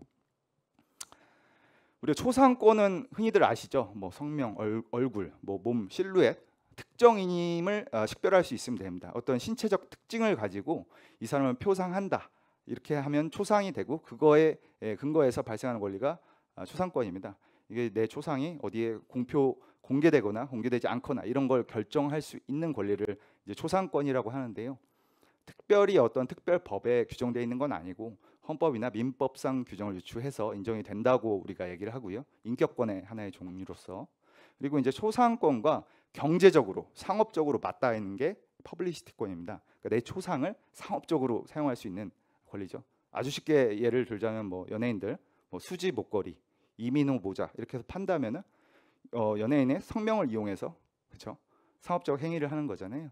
그런 것들이 이제 퍼블리시티권 침해도 아니다 이렇게 문제가 되었던 겁니다. 근데 또 재밌는 거는 이 퍼블리시티권이 유명한 거에 비해 어디에도 명문화되지가 않았어요. 어떤 권리로서 법상에 쓰여져 있지 않았던 거죠. 그래서 인정되느냐 안 되느냐가 하급심 법원에서 굉장히 논란이 많이 됐습니다. 이런 경우는 인정이 되고 이런 경우에는 물권 법정주의에 의해서 규정되지 않는 법이니까 권리니까 인정되지 말아야 된다. 이게 뭐 양쪽이 있었는데요. 이번에 들어왔다고 보시면 됩니다. 부경법이라고요. 부정경쟁방지법에 입법이 됐습니다. 그 전에는 부경법상에 다른 조항을 가지고 규율을 해왔는데요. 예를 들어서 지금 BTS 사건을 가져왔는데 잡지사가 BTS 화보집을 소속사의 허락 없이 이제 발행한 사건이죠. 여기서 이제 이용한 다른 조항은 일명 뭐 카목이라고 일반 조항이라고도 하는데 공정한 상거래 관행이나 경쟁 질서에 반하는 방법으로 자신의 영업을 위하여 성과 등을 무단으로 사용하는 행위는 금지한다라고 이제 부경법에서 얘기를 하고 있는데 이제 하이브 입장이죠. 위 아이돌 그룹을 선발해서 전속 계약을 체결하고 훈련을 통해 구성원들의 능력을 향상시켰고 계약에 따라 음악, 공연, 방송, 출연 등을 기획하고 음원, 영상 등의 콘텐츠를 제작, 유통하는 등 아이돌 그룹의 활동에 상당한 투자 노력을 하였다. 이런 게 이제 성과라는 거죠. 그래서 명성, 신용, 고객 흡입력이 상당한 수준에 이르른 이러한 성과를 이제 잡지사가 침해를 했다라는 논리로 이제 인정이 됐습니다. 이건용 작가입니다. 아시는 분들은 아시겠지만 굉장히 유명하신 또 최근에 세계에서 굉장히 조명을 받으신 작가인데요. 이분은 그림하고 자신의 행위가 연결이 돼 있어요. 유명한 작품인데 예를 들어서 바디스케이프라고 해서 그림을 자세히 보시면은 맨발로 이제 캔버스, 검은색 캔버스에서 그림을 그리고 계시고 그 족적, 발바닥에 족적이 계속 남아 있죠. 그리고 팔을 움직여서 선을 긋는데 자신이 팔을 닿는 범위 안에서 움직여서 기록을 합니다. 즉 자기의 어떤 신체적 활동을 예술적으로 승화한 셈인데요. 이분들은 행위 예술이죠. 일종의 신체 예술이라고 해서 이 부분을 이제 굉장히 이제 발전시킨 거장이라고 하실 수 있는데 이게 사실 갤러리 측에서 이제 전속 계약이 돼 있는 갤러리가 있지 않겠습니까? 이 그림을 그리는 장면을 촬영해서 NFT로 발행하려고 했던 모양이에요. 전에 계약은 있었겠죠. 그 당시는 NFT가 없었을 때였고 하지만 보시면은 신체가 드러나죠. 이건용 작가님의 을 식별할 수 있는 신체적 특징이 그대로 지금 사진에 나오고 동영상에 나오고 그러지 않습니까? 그러면은 저작권만 얻어와서는 안 되는 거죠. 초상권도 있어야 되고 퍼블리시티권도 허락을 받아야 되는 건데 그런 부분이 좀 없었던 모양입니다. 그래서 작가님 측과 좀 분쟁이 있었고요. 그래서 어떤 사람의 신체나 이런 것들이 성명도 그렇습니다. 그런 게 NFT에 담긴다면 이러한 권리도 신경을 써야 된다는 거, 계약서에 모두 담아야 된다는 얘기입니다. 이게 올해 입법되고 시행이 됐습니다. 6월 20 며칠이죠. 예. 그래서 이제 부정 경쟁 행위, 아까 카목을 예시로 말씀드렸는데 이 행위 유형으로 퍼블리시티 부정 사용 행위가 추가됐고요. 성명, 초상, 음성 같은 경우에는 얼마 전에 대법원에서 음성권으로 인정이 된 적도 있죠. 서명, 타인을 식별할 수 있는 표지 이렇게 판단하시면 되고요. 이건 역시 허락이 있어야 된다. 이렇게 봐주시면 되고요. 이 퍼블리시티권의 도입과 관련해서는 권리자와 이게 또 이걸 이용하고자 하는 측면에서 뭐 치열하게 이제 논쟁이 있어 왔습니다만 이제 입법이 됐으니까 어느 정도 또 정리가 될 수 있다고 보여지고요. 조금 더 심화된 부분을 다룰 텐데요. NFT가 담고 있는 그 컨텐츠 그 부분에 대해서 어떤 또 쟁점이 있는지 살짝 살펴보겠습니다. NFT만 나오는 게 아니잖아요. 요즘은 메타버스랑 합쳐져서 그런 플랫폼이 나오기도 하고 여러 가지 고려할 부분들이 많은 것 같습니다. 좀 재밌는 거를 그래도 담아왔어요. 아바타가 유명인의 춤 동작을 따라할 수 있는 기능을 유료로 판매. 뭐 배그 하시는 분들은 아실 거예요. 막 그 상점에서 사면 어떤 특정 동작을 막 하잖아요. 근데 그 동작이 어떤 유명인이 유행시킨 춤이에요. 그렇다면 그 춤에도 저작권이 있고 보호를 받게 될까요? 지금 보이시는 동영상입니다. 뭐 어디서 많이 본 동작 같긴 한데 어떤 일련의 어떤 특징적인 안무로 구성이 되어 있고 그렇죠? 따라했다는 거는 그러니까 카피해서 저 모션을 만들었다는 건 명확히 인식을 할 수 있겠죠. 근데 이제 오른쪽에 안무가 저작권이 있는 건지 그게 문제가 됐던 사안이고요. 미국에서. 근데 이제 결국에는 인정이 안 됐습니다. 너무 짧고 너무 단순하다. 그러니까 안무라서 안 된 게 아니라 이거는 다른 종전의 안무에서 나왔을 수도 있고 이렇게 짧은 동작까지 다 저작권 안무로 만들어 버리면 할 수 있는 동작이 없겠죠. 사실 이제 뭐 춤 같은 거 뭐 댄스 이런 거 좋아하시는 분들은 아시겠지만 잘게 나누면 다 있던 동작이잖아요. 그걸 새롭게 조합하고 배열하고 하는 거에서 이제 그런 부분이 나오는 거지. 그래서 요거는 인정을 못 받았는데, 그렇다고 해서 짧다고 해서 안심하면 안 되고요. 그 이제 길이나 분량 이런 것도 고려를 한다는 점. 네. 2NE1의 노래였죠. 내가 제일 잘 나가라는 노래가 인기를 끌자 저런 라면이 나왔습니다. 나가사키 짬뽕이 한때 유행했었죠. 내가 제일 잘 나가 사키. 누가 봐도 좀 따라한 거는 같죠. 따라한 거는 같은데 결국에 이게 법적으로 문제가 되느냐, 이게 문제됐던 사건인데요. 여기서는 또 인정이 안 됐습니다. 전체적으로 봤을 때 내가 제일 잘 나가라는 문장이 엄청 유일하게 독특하게 창작적으로 쓰이는 문장도 아니고, 이 정도 또 허락을 안 하면 너무 빡빡하다. 결국에 이제 쉬운 언어로 표현하면 이 정도인데, 이 판례가 지금도 유지될지는 잘 모르겠습니다. 그러니까 그 당시는 여러 가지 사정을 고려해서 이것도 기각이 됐습니다만은, 이런 어떤 유명인이 만든 문장 같은 것도 엄연히 저작권이 존재할 수 있다. 근데 너무 평범하면 안 되겠죠.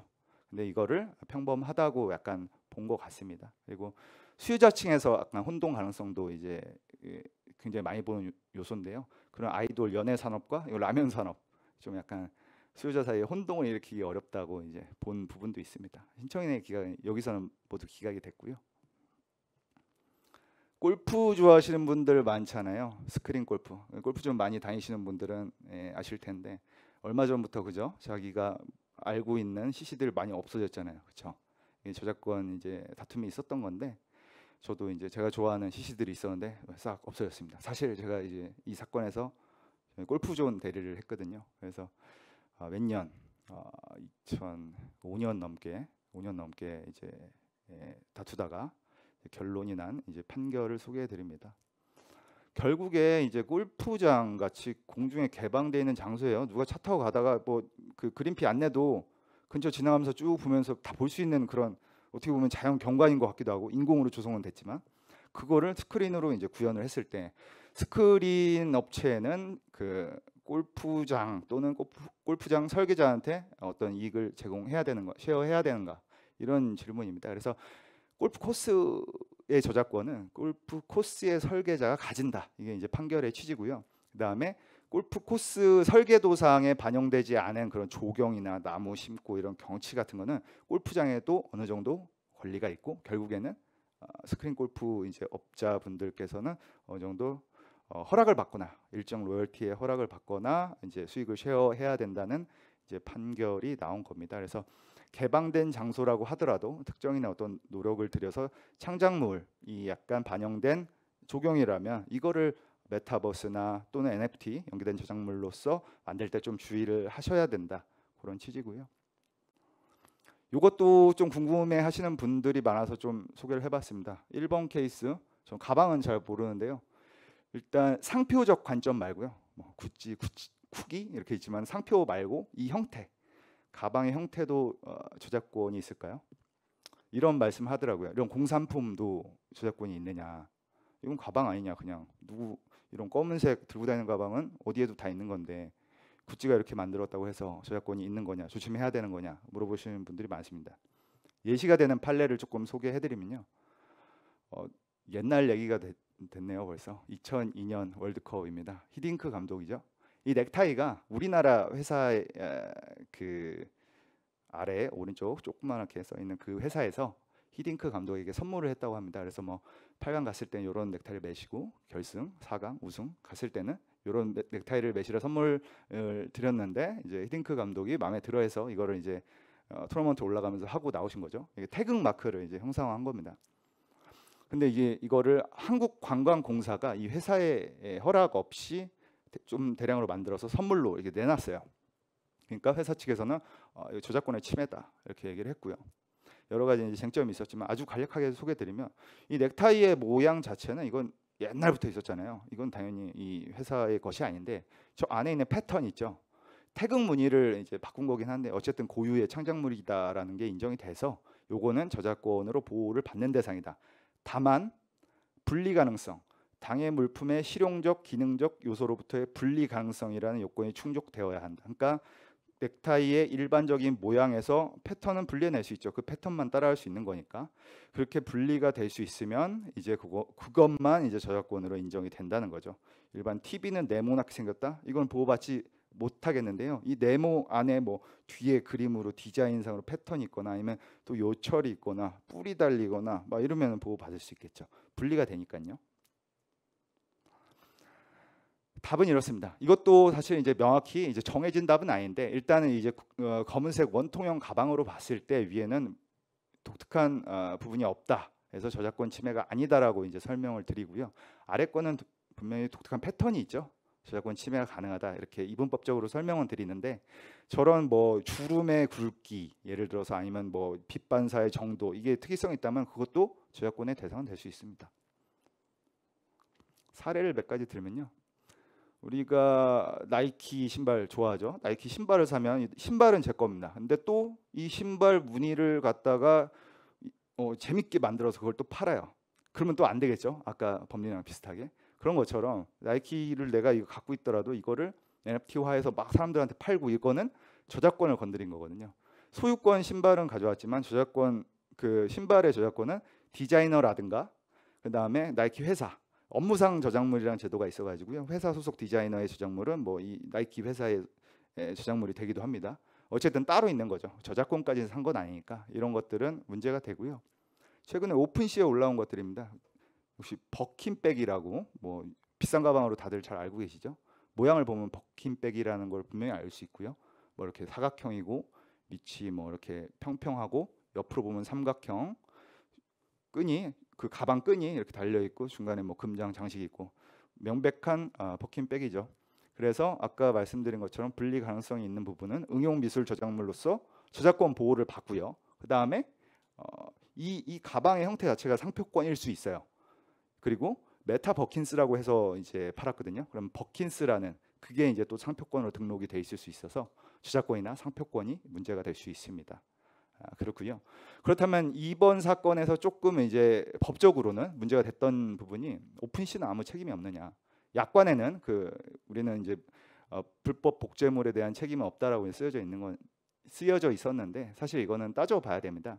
사실 아직까지는 NFT는 어떤 플랫폼이고 어떤 법이 적용돼서 어떤 정도의 저작물 보호 조치를 해야 되는지는 규정이 되지 않았어요. 근데 계속 이 논의가 되고 있는 상황이고요. 그래서 그 이제 플랫폼 책임에 대해서 이제 기술하고 있는 법이 저작권법 그리고 뭐 정보통신망법 그렇습니다. 그래서 이제 그 부분의 그 내용을 조금 따와서 입법이 될 것으로 보이는데요. 이 부분은 계속 살펴봐야 될 것 같습니다. 스포츠 쪽을 한번 봐볼까요? 스포츠 쪽은 완전히 진짜 고려해야 될 것이 사실 뭐 여러 종류의 법적 쟁점이라기보다는 이 수익 관계를 가지고 있는 이해 당사자들이 굉장히 많습니다. 올림픽이라고 하면요, IOC가 있죠. 그리고 해당국 그 주최위원회가 있습니다. 뭐 우리나라 같으면 대한체육회도 있고요. 어떤 종목이 있죠. 스케이트가 있고 이번에 뭐 베이징 동계와 뭐 앞으로 있을 파리 뭐 하계 올림픽을 예를 들어 협회가 있을 수 있습니다. 연맹이 있을 수 있습니다. 그리고 어떤 리그라면 프로리그라면 그 리그의 주관사, 스폰서하는 회사 게 있습니다. 저희가 이번에 대한체육회 대리해서 사실 그 이번 동계올림픽 베이징 동계올림픽 국가대표 NFT 발행 업무 자문 업무를 맡았는데요. 이때도 마찬가지로 여러 가지 그런 이슈들이 있었습니다. 유명한 선수들은 또 이제 소속사가 있거든요. 매니지먼트사가 있어요. 그분들 입장도 고려해야 되고 경기 복장으로 찍었어요. 그래서 이제 스케이트 신고 여기에 막 장갑 끼고 이렇게 멋있게 찍었는데 여기에 이제 스폰서사 그 장갑의 로고도 드러나고 여기도 상표가 드러나고 막 한 거예요. 이게 이제 포함이 되니까 이제 이 스폰서십 계약을 맺은 주체인 뭐 연맹 측 그리고 이제 상표가 노출이 되는 스폰서사 다 고려해야겠죠. 허락이 동의를 받거나 수익을 쉐어하거나 그리고 매니지먼트가 있는 친구와 없는 친구 이 두 분의 이제 두 부류의 어떤 계약을 또 달리해야 되고 여러 가지 신경 써야 될 부분이 많습니다. 아까 잠깐 얘기한 플랫폼의 책임인데요. 이 부분은 좀 장표는 많은데 제가 간단하게 좀 하고 넘어가겠습니다. 잘 아시겠지만 오픈시는 누구나 올릴 수 있죠. 누구나 올릴 수 있는데 그래서 뭐 이상한 복제 컬렉션도 엄청 많고요. 그런 완전 오픈형이 있는가 하면 아래 보시면은 뭐 니프티 게이트웨이라는 사이트입니다. 그래서 큐레이티드 컬렉션즈라고 있고 베리파이드 컬렉션즈라고 있는데 큐레이티드 컬렉션즈는 니프티 게이트웨이 측에서 전체적으로 기획하고 민팅 다 해서 완전히 정제된 IP가 진짜 진정 권리임까지 다 확인하고 이제 그들이 올리는 직접 판매까지 하는 그런 완전 보장된 그런 컬렉션들이고요. 베리파이드는 만드는 건 일단 개인 이제 사용자들인데 어떤 일정 기준을 니프티 게이트웨이에서 제시를 하는 거예요. 그거를 이제 충족하면은 오케이 이 정도는 업로드, 민팅, 컬렉션 판매 가능하다 이렇게 허가를 해주는 거죠. 이런 식으로 완전 아니면 절반 정도의 큐레이티드형 플랫폼이 있을 수도 있고요. 이걸 좀 재밌게 구성한 이제 플랫폼도 있습니다. 오른쪽 보시면 슈퍼레어라는 이제 플랫폼인데요. 뭐 스페이스 레이스라고 돼 있죠. 이제 갤러리들끼리 경쟁을 하는 거예요. 그래서 윈하는 갤러리가 NFT 민팅을 할 수 있는 그런 프로젝트죠. 그래서 이제 경쟁하는 과정도 이제 볼 수 있고 좀 재밌게 사용자한테 다가갈 수 있는 거죠. 이게 이제 플랫폼의 책임과 어떻게 관련이 되느냐? 완전히 오픈형하고 큐레이티드랑 책임이 같다면 안 되겠죠. 왜냐하면 오픈은 사실 수만 개가 올라오는데 그거를 다 볼 수는 없으니 어느 정도만 소극적인 규제를 해라. 대신 큐레이티드 같은 경우에는 온전히 책임져야겠죠. 사용자한테 소위 말하는 가품, 짝퉁을 저작권 복제한 그런 NFT를 팔 수는 없잖아요. 약간 달리 간다. 그래서 여기서 판례상으로 표현하는 건 기술적으로, 경제적으로 게시물에 대한 관리 통제를 할 수 있느냐 없느냐 이걸 보게 됩니다. 지금은 또 필터링 기술이 많이 발전을 했어요. 그래가지고 옛날에는 수만 개의 게시물에 대한 어떤 관리가 안 됐을 때도 있었죠. 근데 요즘에는 특히 영화 같은 경우에는 전산으로, 그러니까 컴퓨터에 있는 알고리즘, 그 소프트웨어적으로다가 복제물을 감시하는 기능을 넣고 있죠. 그런 거를 어느 정도 넣어야지 인터넷 서비스 제공자 입장에서 면책도 되고요. 인정될 관리 통제가 인정될 가능성이 많다라고 이제 말씀을 드리는 부분이고요. 아직 이제 법상으로 명문상으로는 없습니다. 근데 이제 다른 판례들이나 어떤 다른 유사법이죠. 그걸 살펴보면요, 아주 중요한 판례가 작년에 있었습니다. 그래서 이제 링크 아시죠? 링크. 어떤 불법 저작물이 있어요. 그거에 관련된 링크를 올리는 건 어떻게 되느냐?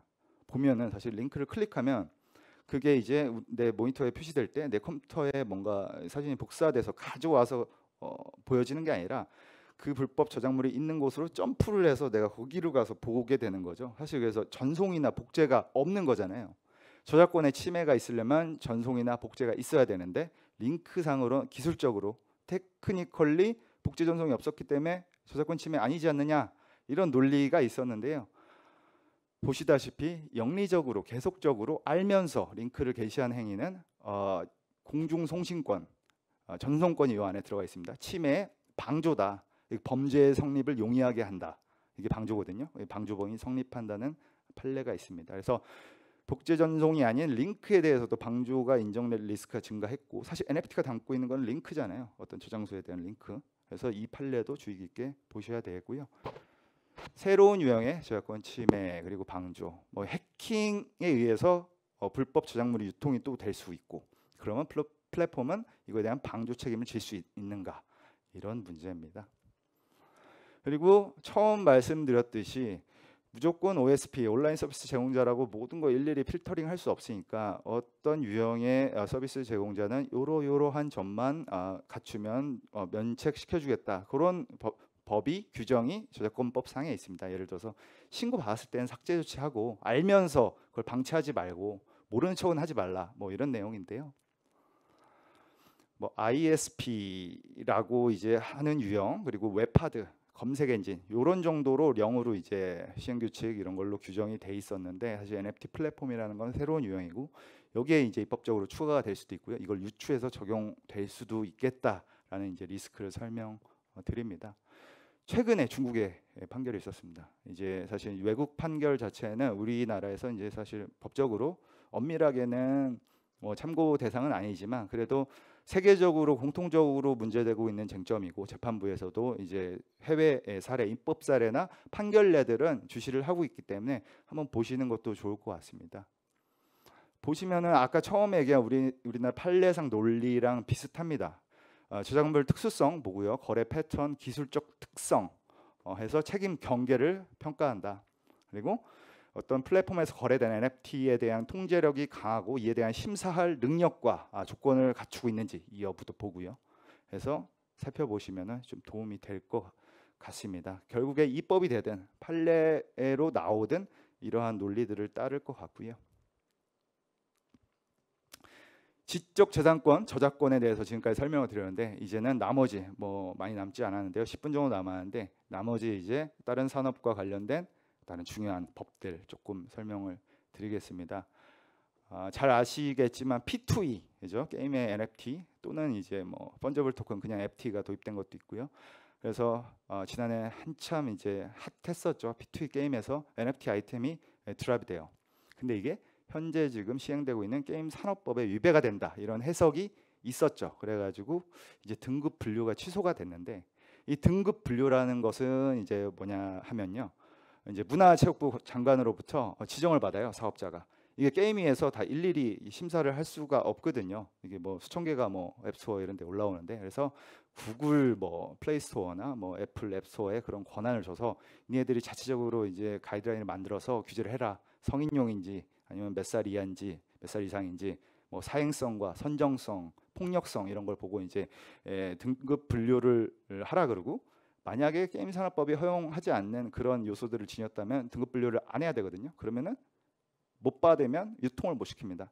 그래서 어쨌든 그 등급 분류라는 거는 유통할 수 있느냐 없느냐를 결정하는 거라고 보시면 되고요. 등급 분류 취소 결정이 있었어요. 왜냐하면은 게임 산업법에 이러한 조항이 있었거든요. 우연적인 방법으로 결과가 결정되는 사행성 게임물은 안 된다. 이게 일단은 어떤 제가 몹을 죽여가지고 아이템이 드랍이 되면 이게 뭐 진짜 정말 뭐 레전더리 아이템일 수도 있고 레어일 수도 있고 좀 일반일 수도 있는데 우연적이잖아요. 이게 NFT로 떨어지고 NFT는 거래소 가서 그 펀저블 토큰 일반 암호화폐로 바꾸고 이게 현금으로 바꿀 수 있으니까 황금성이 있죠. 우연적인 방법으로 결과가 결정되면서 황금성까지 있다. 그러면 사행성이 굉장히 있다고 이제 보는 거거든요. 그러한 경우 하나가 있고요. 그 다음에 게임상의 이제 인게임 재화라 그러죠. 인게임 머니, 뭐 리니지 같으면 아덴 같은 거 그런 경우는 우연적인 건 아니지만 많이 잡으면 어쨌든 많이 이제 떨어지고 그게 이제 또 황금성이 문제되고 그런 부분들이 있거든요. 특히나 그 인게임 재화 말고 랜덤으로 떨어지는 우연적인 방법으로 결과가 결정되는 부분에 있어서는 이제 게임 산업법에 위반이 된다라고 이제 판단을 했고요. 그 앞에 있는 펀저블 토큰은 아직 논의가 있습니다만 그 부분도 약간 논란이 있습니다. 사실 2010년 정도에 그거에 이제 긍정적인 판례가 나오긴 했는데요. 사실 이제 뭐 아이템 현금화가 이제 합법이냐 불법이냐 이 관련해서 이제 업으로 하면 안 된다. 근데 개인이 뭐 황금 하는 건 괜찮다. 이런 판례가 또 있었거든요. 그래서 그거와 관련해서 또 다른 이제 쟁점이 있는데요. 역시나 입법적으로 좀 정리가 되어야 할 문제인데 아직은 입법이 이루어지지 않았고요. 그래서 이제 게임 산업법 관련해서 이런 이슈가 있고 그다음에 특근법 관련해서 이슈가 있습니다. 그래서 아까 인게임 재화가 이제 토큰으로 이제 바꿀 수 있어요. 그다음에 현금을 바꿀 수 있는 그런 토큰이 이제 게임상에서 거래되고 유통이 되고 한다면 특근법상 가상자산 사업자인가 이런 이슈가 있습니다. 이 특근법이라는 건요, 사실 이제 자금 세탁, 불법적인 자금이 유입된다든가 아니면 내 자금이 불법적인 출처로 간다든가 이런 걸 막는 거고, 그다음에 탈세 그런 걸 막는 법인데 사실 가상자산으로 그런 행위가 많이 이루어졌기 때문에 거기서 가상자산 사업자, 매수, 매도, 교환, 이전, 보관, 관리, 알선, 중개 하시는 분들을 싹 묶어서 이제 자금 세탁 방지 의무가 있다. 그래서 정보 보호 관리 체계하도록 하고 자금 세탁 방지 의무 지키도록 하고 고객 확인 의무, 예를 들어서 은행 같은 경우에는 실명 계좌를 연결시킨다든가 그런 이슈들이 있었습니다. 굉장히 까다롭거든요. 지금 뭐 적체돼서 뭐 비용도 비용이지만 시간이 또 엄청 걸리고 가상자산 사업자에 해당이 되면은 굉장히 여러 가지 규제가 셉니다. 그래서 여기에 해당이 되면은 여러 가지 비용이나 시간적으로 플러스 요인이 있는데요. 사실 이제 NFT 아이템 취급 게임사는 가상자산 사업자냐 이런 이슈가 있었습니다. 전 시간에도 설명드렸듯이 NFT는 가상자산인지 명확하지 않다. 어떤 종류에 의해서 평가받을 것이다. 결제나 투자 수단으로 쓰인다면 가상자산으로 갈 확률이 높고 아니라면 아까 말씀 주신 수집형이라든가 콜렉터블 아이템 같은 경우에는 아닐 가능성이 높다까지가 지금까지의 논의인데요. 아직 입법이 되지는 않았습니다. 가이드라인을 가져왔는데요. 이거는 인터넷에서 누구든지 다운받아 볼 수 있고 몇 쪽 많이는 되지 않습니다. 그래서 가상자산 사업자가 어디까지 해당이 되는가 혹시 관심이 있으신 분들은 한번 읽어보시면 좋겠다는 마음에서 이제 슬라이드에 실어왔고요. 방금 같은 그 게임 산업법 규정은 사실 게임에 적용이 됩니다. 그럼 어디까지가 게임이냐 이게 굉장히 애매하죠. 여러 가지 플랫폼이 있는데 메타버스 안에 게임이 있어요. 그리고 게임 안에 메타버스가 있을 수 있고 그럼 메타버스에서 게임 산업법이 적용될 것이냐 이것도 굉장히 이슈인데요. 실질적으로 게임의 성격을 가지고 있는지를 판단한다는 게 일단 규제 당국의 입장인데요. 이것도 입법에서 좀 정리가 되어야 되지 않나. 지금은 실질적인 게임의 범주를 벗어나면 아까의 규정이 적용이 되지는 않습니다. 가장 중요한 증권성 NFT 얘기이고요. 금융위에서 발표한 조각 투자 가이드라인을 보면은 이게 바로 여러분들이 생각하시는 증권형 NFT를 이제 규제한 것이라고 봐도 무방합니다. 이 예시를 가지고 온 건요. 마지막 세 번째 주를 좀 말씀드리고 싶었어요. 뭐 영화라든지 방송 영상, 텍스트 매체, 웹툰 이런 것도 그렇고요. 해당 미디어가 벌어들이는 수익을 NFT 홀더들한테 나눠준다는 사업 모델을 가지고 오신 분들이 되게 많았어요. 자문을 받을 때. 그러면은 이거는 결국에 생각해봤을 때 증권과 굉장히 유사한 거거든요.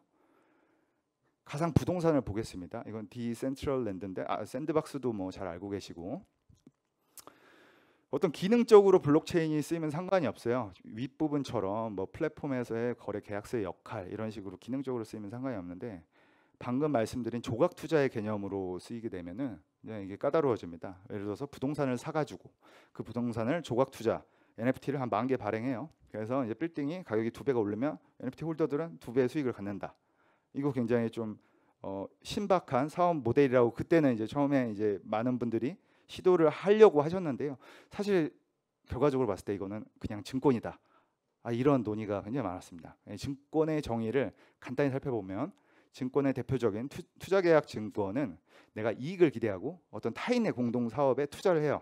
그리고 이 타인이 사업을 해서 노력을 해서 수익이 생기면 그 대가를 지분적으로 쉐어 받으면 이건 무조건 증권이거든요.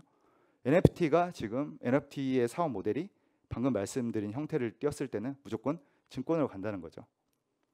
그래서 가이드라인을 내면서 뭐가 증권이고 뭐가 증권이 아니냐 이거를 조금 이제 제시를 했는데요.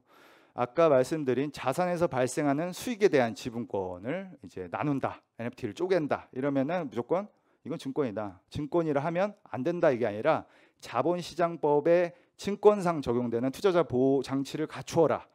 그런 얘기를 하는 거고요. 뭐 증권 신고서라든가 거래소를 하려면 어떤 자격 요건을 가져야 된다거나 그런 것들이 자본시장법에 굉장히 엄격하게 규정이 돼 있는데 그 정도 규제는 NFT 사업자 너희들도 지켜라. 이런 게 취지고요.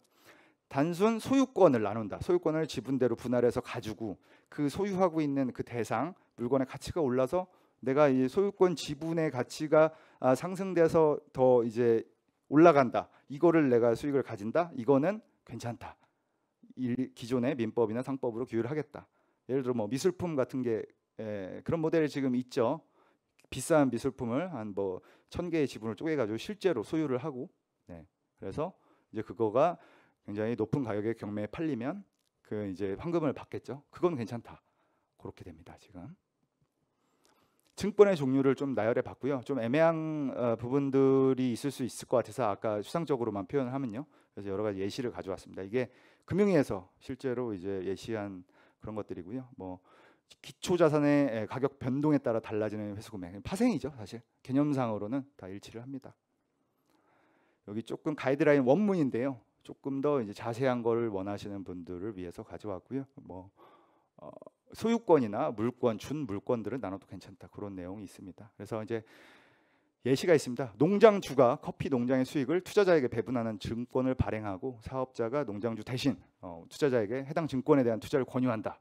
이거는 기존 투자 중개업이다. 자본시장법에 규정된 투자 중개업상 인허가 받고 규제시켜라. 이런 내용입니다. 뒤에 이제 집합투자업이나 거래소도 마찬가지고요. 자본금 또 얼마여야 된다. 그대로 지켜라. 방금 말씀드린 어떤 판단 방법을 이제 플로우 차트로 나타낸 거고, 마지막으로 그래서 못하냐? 아니다. 특정 허가를 받아라. 투자자 보호 체계를 갖췄는지 확인을 해서 임시적인 허가는 주겠다. 이게 또 입장입니다. 그래서 금융혁신지원특별법에 의한 샌드박스 제도라고 하거든요. 그래서 이제 혁신성이 있고 투자자 보호 장치가 제대로 돼 있으면 이거는 허가해주겠다라는 게 금융의 태도고요. 금융당국이 밝힌 6가지 투자자 보호 체계 가이드라인 나온 그대로입니다. 이런 부분들이 있어야 이게 자본시장법에서 보호하는 증권의 투자자 보호 장치와 유사한 체계입니다. 그래서 이런 것들을 갖추면은 우리가 샌드박스라는 규제를 통해 가지고 허가를 해주겠다, 그런 부분이고요. 여러 가지 가상 부동산, 메타버스, NFT 다 합쳐서 나올 수 있습니다. 그래서 항상 다른 플랫폼이라도 방금까지 나온 부분들을 염두에 두시라고 가져왔고요. 뒤에 부분은 정리해 놓은 겁니다. 방금 말씀드린 내용을 정리해 둔 거고요. 마지막으로 또 전기통신사업법이나 전자상거래법도 NFT는 적용될 가능성이 있다라는 것을 말씀드리고 싶었는데 시간상 제가 여기까지 마무리하고요. 앞으로 이제 뭐 또 궁금하신 거 좀 질의응답 시간을 갖겠습니다. 네.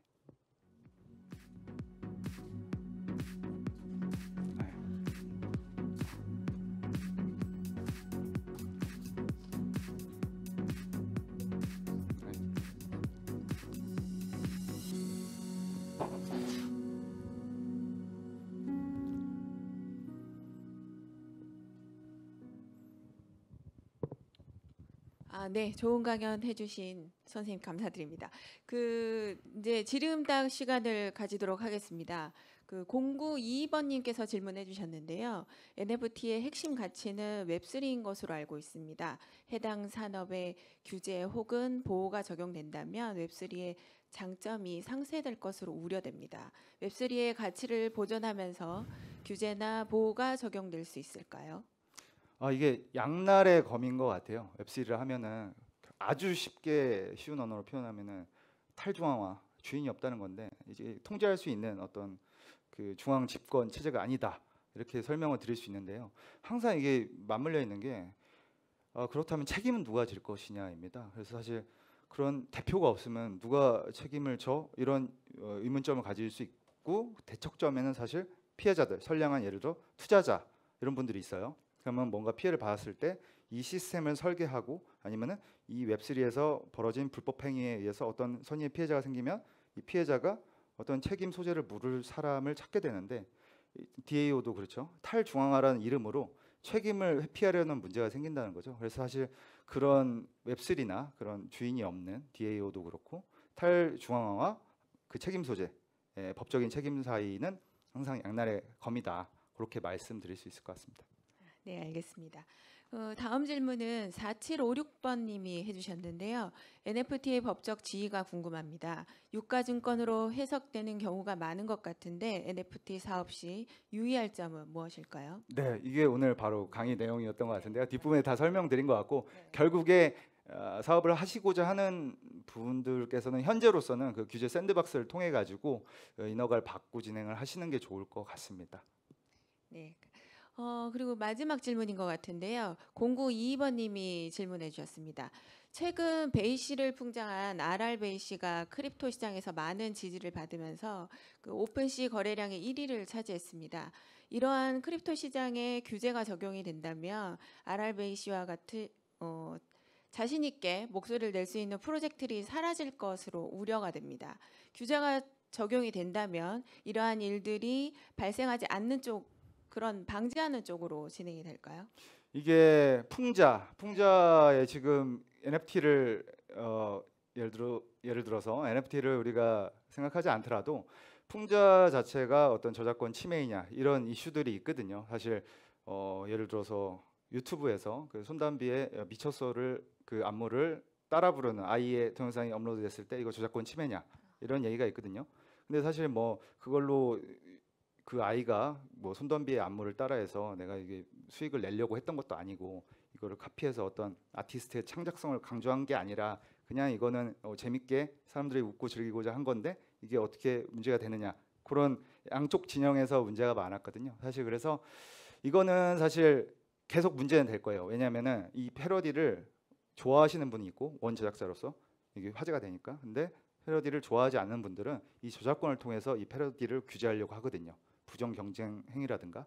왜냐하면 난 유명하고 이쪽은 유명하지 않은데 내 패러디로 굉장히 화제성을 끌고 한다면은 제 입장에서는 좀 불편할 수도 있잖아요. 그럴 경우에 이제 쓰는 무기가 부정 경쟁 행위나 저작권인데 사실 법리상으로 보면 맞거든요. 거의 이제 똑같은 걸 카피해서 게다가 내가 싫어하는 방향으로 쓰고 있잖아요. 아까 저작 인격권과도 관련될 수 있고 그래서 계속 문제는 될 것 같습니다.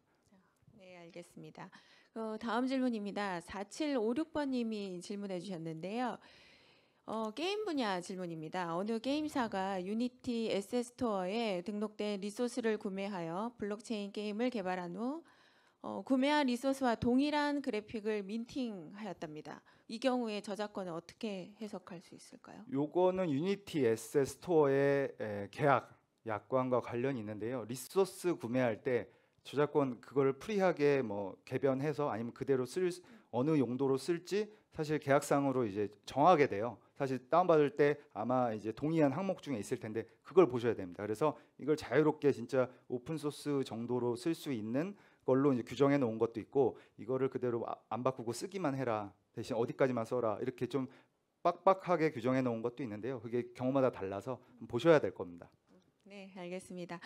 더 이상 질문이 없으신 것 같습니다. 네, 네. 오늘 질의응답은 여기서 마무리하도록 알겠습니다. 하겠습니다. 네, 감사합니다. 감사합니다.